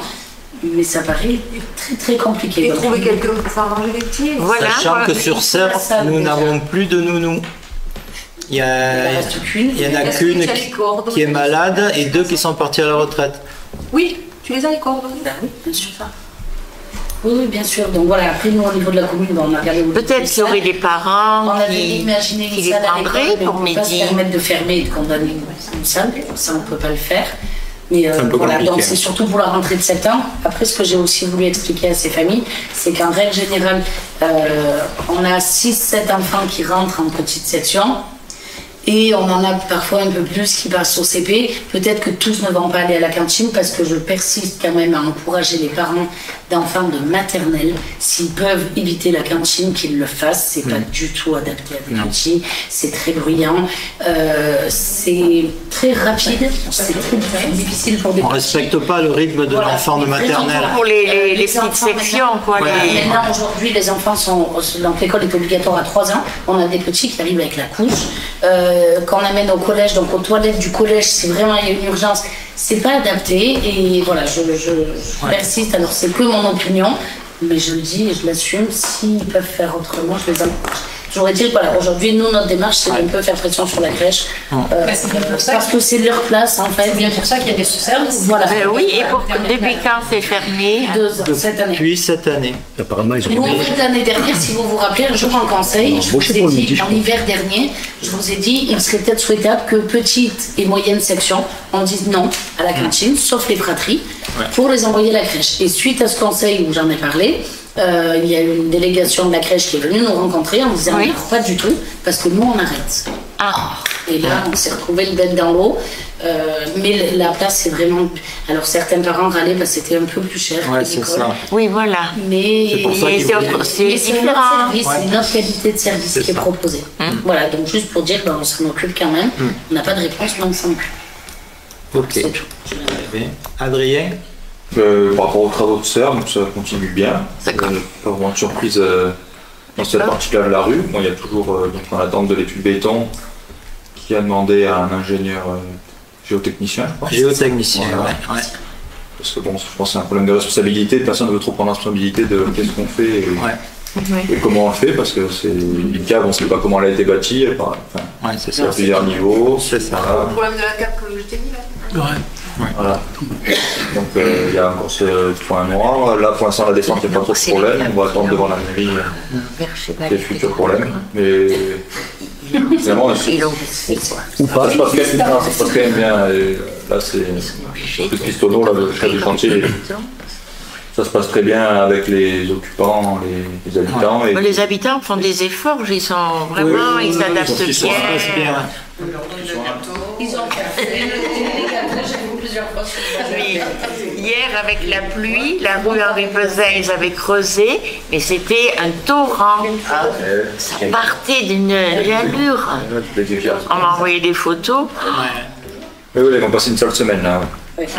Espérons que ça serait meilleur, mais sinon, non. 3 semaines de soleil, ça leur fait des pieds. Il faut l'air comme ça tout l'été, c'est même bien. Et sinon, Non, juste dire qu'on a commandé les pierres pour la mi-juin. Et conforme à ce qui était prévu au début. C'est celle qui était... Comme Blanchien, c'est-à-dire le calcaire du village de Bourgogne, qui était prévu au départ. Parce qu'au départ, il nous avait annoncé une livraison 5-6 mois, et finalement, là, ce sera 2 mois, donc ça tombe pile poil. Ouais. Donc on reste sur ce qui était prévu initialement. Autre chose? Non. Pierre? Oui, info, santé. Alors, les députés ont voté la semaine dernière le premier article de proposition dite loi Garot, visant à proposer une meilleure maillage du territoire pour lutter contre les déserts médicaux. Or, si ces intentions sont louables, cette proposition reste insuffisante, à mon avis, car les agences régionales de santé devront donner leur aval pour qu'un généraliste ou un spécialiste puisse installer son cabinet. Pour autant, elle ne pourra pas l'obliger, le médecin, à s'installer dans une commune. Alors si on ne peut pas aller plus loin, je crois qu'on restera toujours à la marge de ces jeunes médecins qui préfèrent aujourd'hui être en métropole au bord de la mer à côté de la pizzeria que venir dans un petit village de caractère. J'ai vu un portable, c'est pas nouveau. Il y a plusieurs ministres qui ont essayé. Et à chaque fois, la profession est allée vent debout et a manifesté jusqu'à ce qu'il craque en fait. Bon, je me suis un petit peu renseigné au niveau de... je sais que Mireille est contre. Obliger un médecin à s'installer. Il y a un pays, le Canada, qui applique cette loi-là, mais c'est très difficile. Obliger un médecin, c'est-à-dire... Je crois que s'il y avait une maison de santé, il viendrait quand même petit à petit. On a reçu ici, ça fait 2 ans. On a le projet d'en faire une maison de santé. Mais à La Ragne, par exemple, ils sont en train de la faire. Il inaugure la semaine prochaine, mais pour l'instant, ils n'ont pas trouvé d'autres personnels à part les médecins de La Ragne qui changent de place. Et qui Mais viennent là. c'est vrai que normalement c'est attrayant une maison de santé parce que tu Normalement, mutualises on dit que, ouais. la secrétaire, tu as moins de frais. Oui. Mais c'est pas un gage que ça suffit pour installer quelqu'un. Moi, un jour, j'ai entendu une discussion, j'étais à Vennes, au cabinet de Torah, et il avait une remplaçante, une jeune, et son chéri, comme c'était un samedi, en fait, fermait la porte à midi pour que tout le monde n'affûte pas toujours. Et justement, des patients leur ont posé la question, pourquoi vous installez pas ici? Et ils ont dit, donc c'est des jeunes, hein, ils ont dit, ben on va à la gare, on sort, on prend pas de voiture, rien, on va boire un pot, il y a une soirée, il y a quelque chose. Ici, il n'y a rien. Voilà la réponse qu'il a Après, bon, il y a aussi des jeunes qui choisissent d'être, qui font de la randonnée, qui font du vélo, qui font... Voilà. Pas de problème, c'est la réalité. Il y a un article qui est paru, le département où on est le mieux... Tu as vu? C'est les Hautes-Alpes, le mieux loti. Ouais. Au niveau des médecins. Ouais. Mais bon, bien sûr, puis c'est parce qu'il n'y a pas beaucoup de population.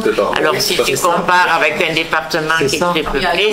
Et puis regardez le nombre de médecins, il n'y a pas le temps de travail du médecin. Ça passe tout. Alors le 24 avril, je crois que c'est un jeudi, je crois, on a une réunion à la Ragne. Avec C'est pour le contrat local de santé. Ouais.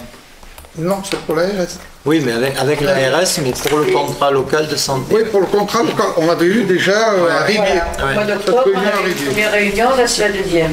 On ira, mais je reste quand même là-dessus, parce que depuis 2 ans, on se bat corps et âme, et on va dire que rien n'avance. Voilà, une autre question. Mais après, tous les sujets sont liés, parce que si la crèche n'a plus de place pour les enfants, tous les jeunes médecins, ils ont maintenant qui regardent des enfants, ils regardent, ils n'aiment pas. Ça va vite être très compliqué parce que sur Serre, c'est ce qu'elle disait, c'est vrai qu'on a donc il y a la crèche qui est en 20 places, mais des 0 à 3 ans, donc pour les nouveau-nés, c'est 5-6 bébés, c'est ça. Après, il y a les marcheurs, etc. Et il ne reste qu'une seule nounou à Serre. On n'a plus rien. Il n'y a pas assez de naissances pour réouvrir une crèche? Mais la crèche, c'est pas financé. Non, mais la Il ne reste que des nounous, des mamans. Mais des nounous de partout. bébés. Il y en a pas. J'ai demandé à la crèche, j'ai demandé un peu à la crèche s'ils en avaient, parce qu'ils font des ateliers, etc. Elle n'avait pas l'air de nous dire qu'il y en avait qui avaient envie de s'installer. Ah ouais. Non. C'est bête. Oui, où ça en est là, les travaux de la descente de l'ancienne gendarmerie là? Parce que le budget avait été... On attend l'intervention de Benjo. Il vient d'être missionné il y a 15 jours par Philippe. Il lui a donné une liste de travaux. Ça avait été validé, le budget avait signé, on attend qu'il intervienne. Je l'ai vu, mon Benjo, il m'a dit que c'est bon, il laisse le faire. Il devait classer les priorités des chantiers les plus urgents et dangereux. Et quand il y a... c'est voilà, c'est prévu. Autre chose? Non. Non. Sébastien? Je peux vous donner des petites infos. Donc c'est bien parti, là, depuis 2 semaines, ils sont à fond. Si vous êtes passé devant, il y a les bengalos qui vont recevoir l'administration qui sont en place pour mardi, l'ouverture. La partie haute, là. En bas, là, sous le terrain. Voilà. À partir de demain, il y a le déménagement de toute l'administration, du CDI, de la salle des profs. La nouvelle entrée provisoire a été faite aujourd'hui. Donc, côté cimetière. Côté cimetière, voilà. Les élèves vont rentrer par là maintenant. Donc ça va peut-être un peu désenclaver côté et TGBT, école. tout ça, ça a TGBT, il va être fini là, après en attente du consuel, pour transférer directement...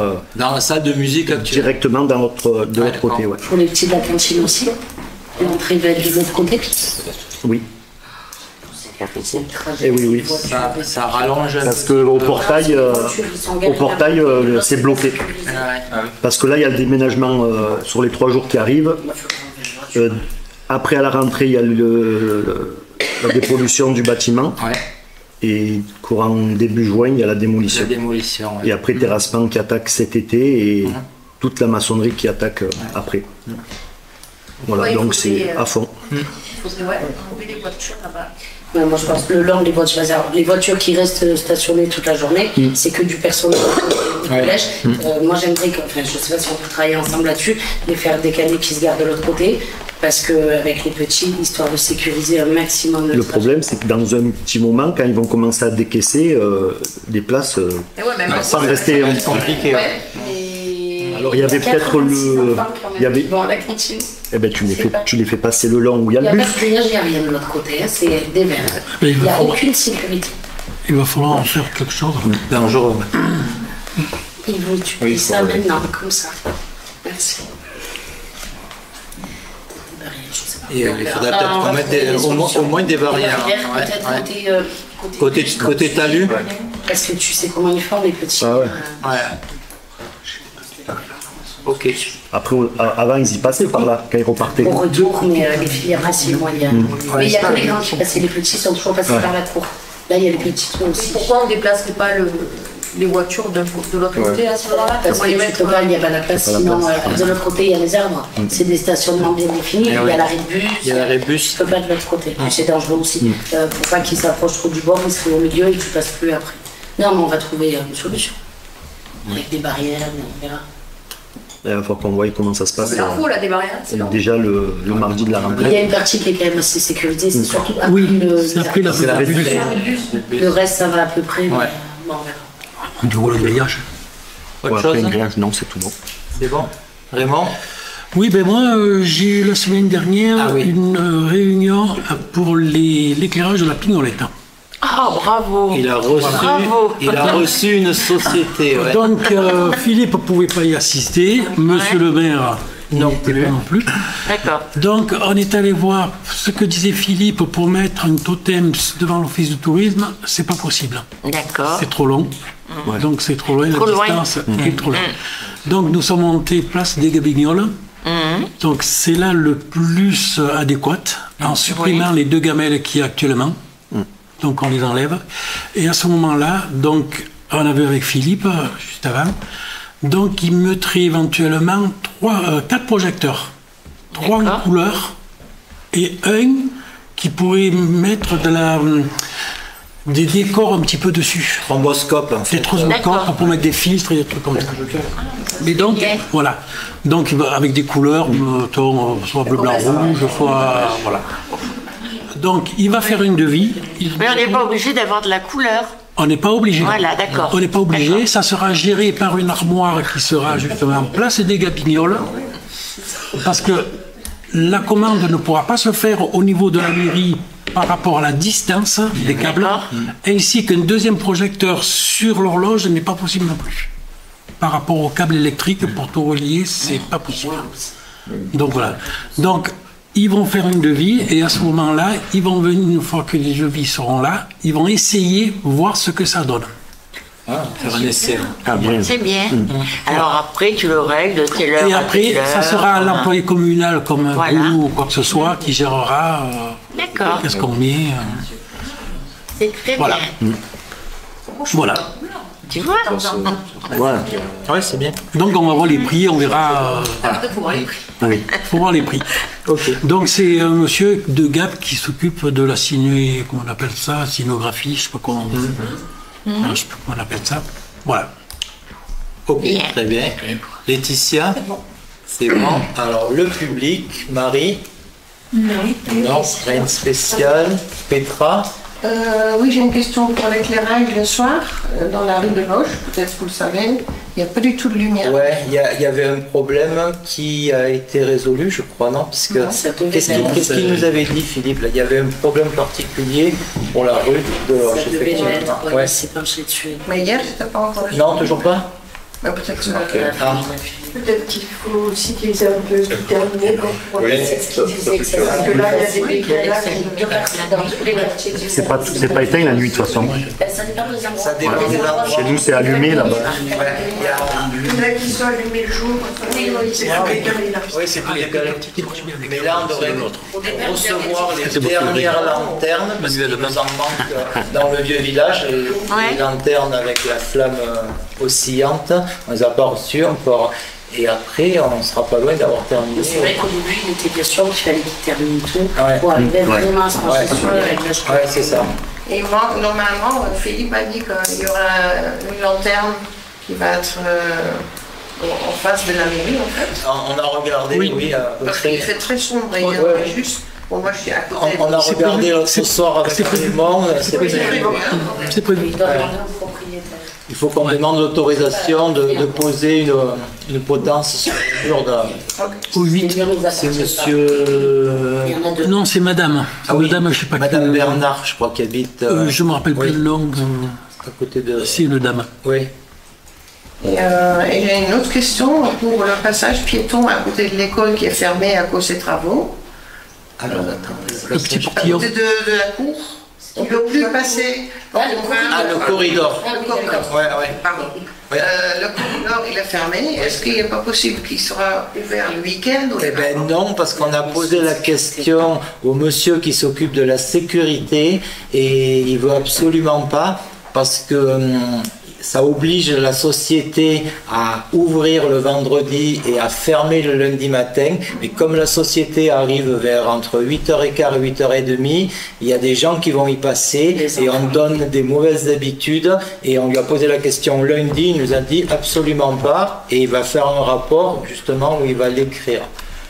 C'est au niveau sécurité parce qu'il a peur que des enfants de l'école ou du collège passent le lundi matin avant 8h15 et que ça redonne des mauvaises habitudes parce que là les enfants maintenant plus ou moins ils ont compris, on n'a plus les problèmes qu'on avait au début. Après il y a les cabanes de chantier, il y a les enfants. Les enfants ils marchent maintenant au bord de boulevard en France. Ouais. Moi je suis pas sûr que c'est ça.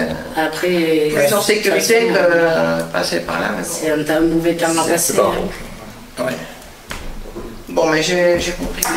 C'est pas possible. Non, parce que nous on a demandé, comme c'est lui qui s'occupe de la sécurité sur le chantier, on lui a posé la question lundi. Et parce qu'on pouvait demander quelqu'un, je sais pas, quelqu'un du village qui ouvre, qui ferme à 7h30. En fait, ce qu'il disait, il nous expliquait, le monsieur de la sécurité, c'est que les engins et autres restent le week-end.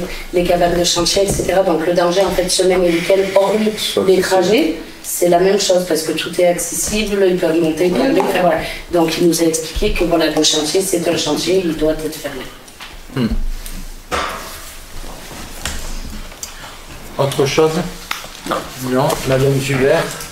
Non, à part l'éclairage, comme on lui a signalé, et votre Super U, vous avez obtenu qu'il baisse, mais ils ont réaugmenté. Ils ont réaugmenté? Ah oui, c'est vraiment comme en plein jour.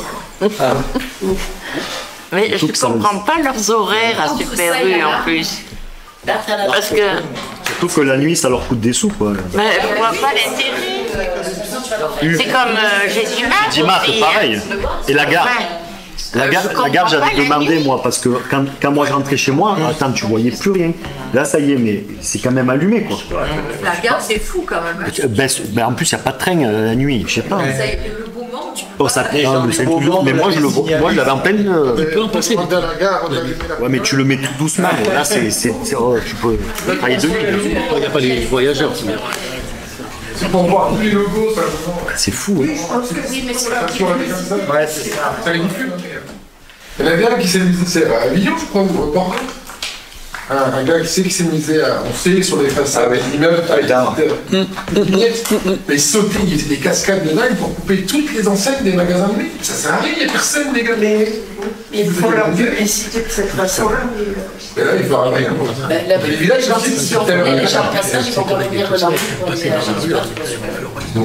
Sur tout ça, j'ai dit maths, moi. Je comprends pas. Ah ouais, c'est éclairé la nuit. la grosse lumière, c'est pas une décoration. Oui, et ben c'est trop bien. Ça, c'est qu'il va y avoir des oui, mais c'est possible. C'est possible qu'il y ait ça, oui, effectivement, pour la sécurité, qu'ils soient obligés d'avoir un minimum de lumière, mais un minimum. Ceux qui sont sur les toits. En plus, il y a des caméras, il n'y a pas de caméras. Si, je sais pas. Ah, super. Si, il y a des caméras. Ça, c'est le prétexte juridique qui veut utiliser. Et oui, parce que si les caméras fonctionnent, il faut la lumière. Il faut impérativement fonctionner. Après, il y a peut-être des assurances qui demandent, et puis après, tu vas dans un circuit. Mais voilà, s'ils avaient baissé, peut-être un petit peu. Peut-être. Ils ont peut-être des problèmes de réglage comme. Voilà, peut-être qu'ils ont voulu, mais qu'ils n'y arrivent pas. Ok. Cyril, vous avez quelque chose à dire ou Romain? Non, on est content d'être encore là. Et la prochaine. Ok. Avec la quête savon. Ah oui. Oui, oui.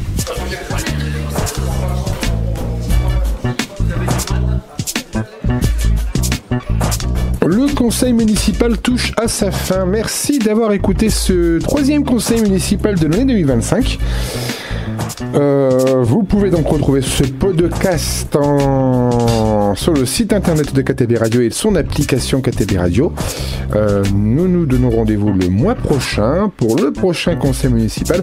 Nous essaierons de vous donner les infos, des ordres du jour, comme on peut les avoir. C'est toujours un petit peu compliqué, mais en tout cas, nous serons aussi présents d'une manière beaucoup plus régulière cette fois pour vous proposer donc les conseils municipaux de la petite ville de caractère de Serres. En attendant, nous vous souhaitons une excellente journée et à bientôt.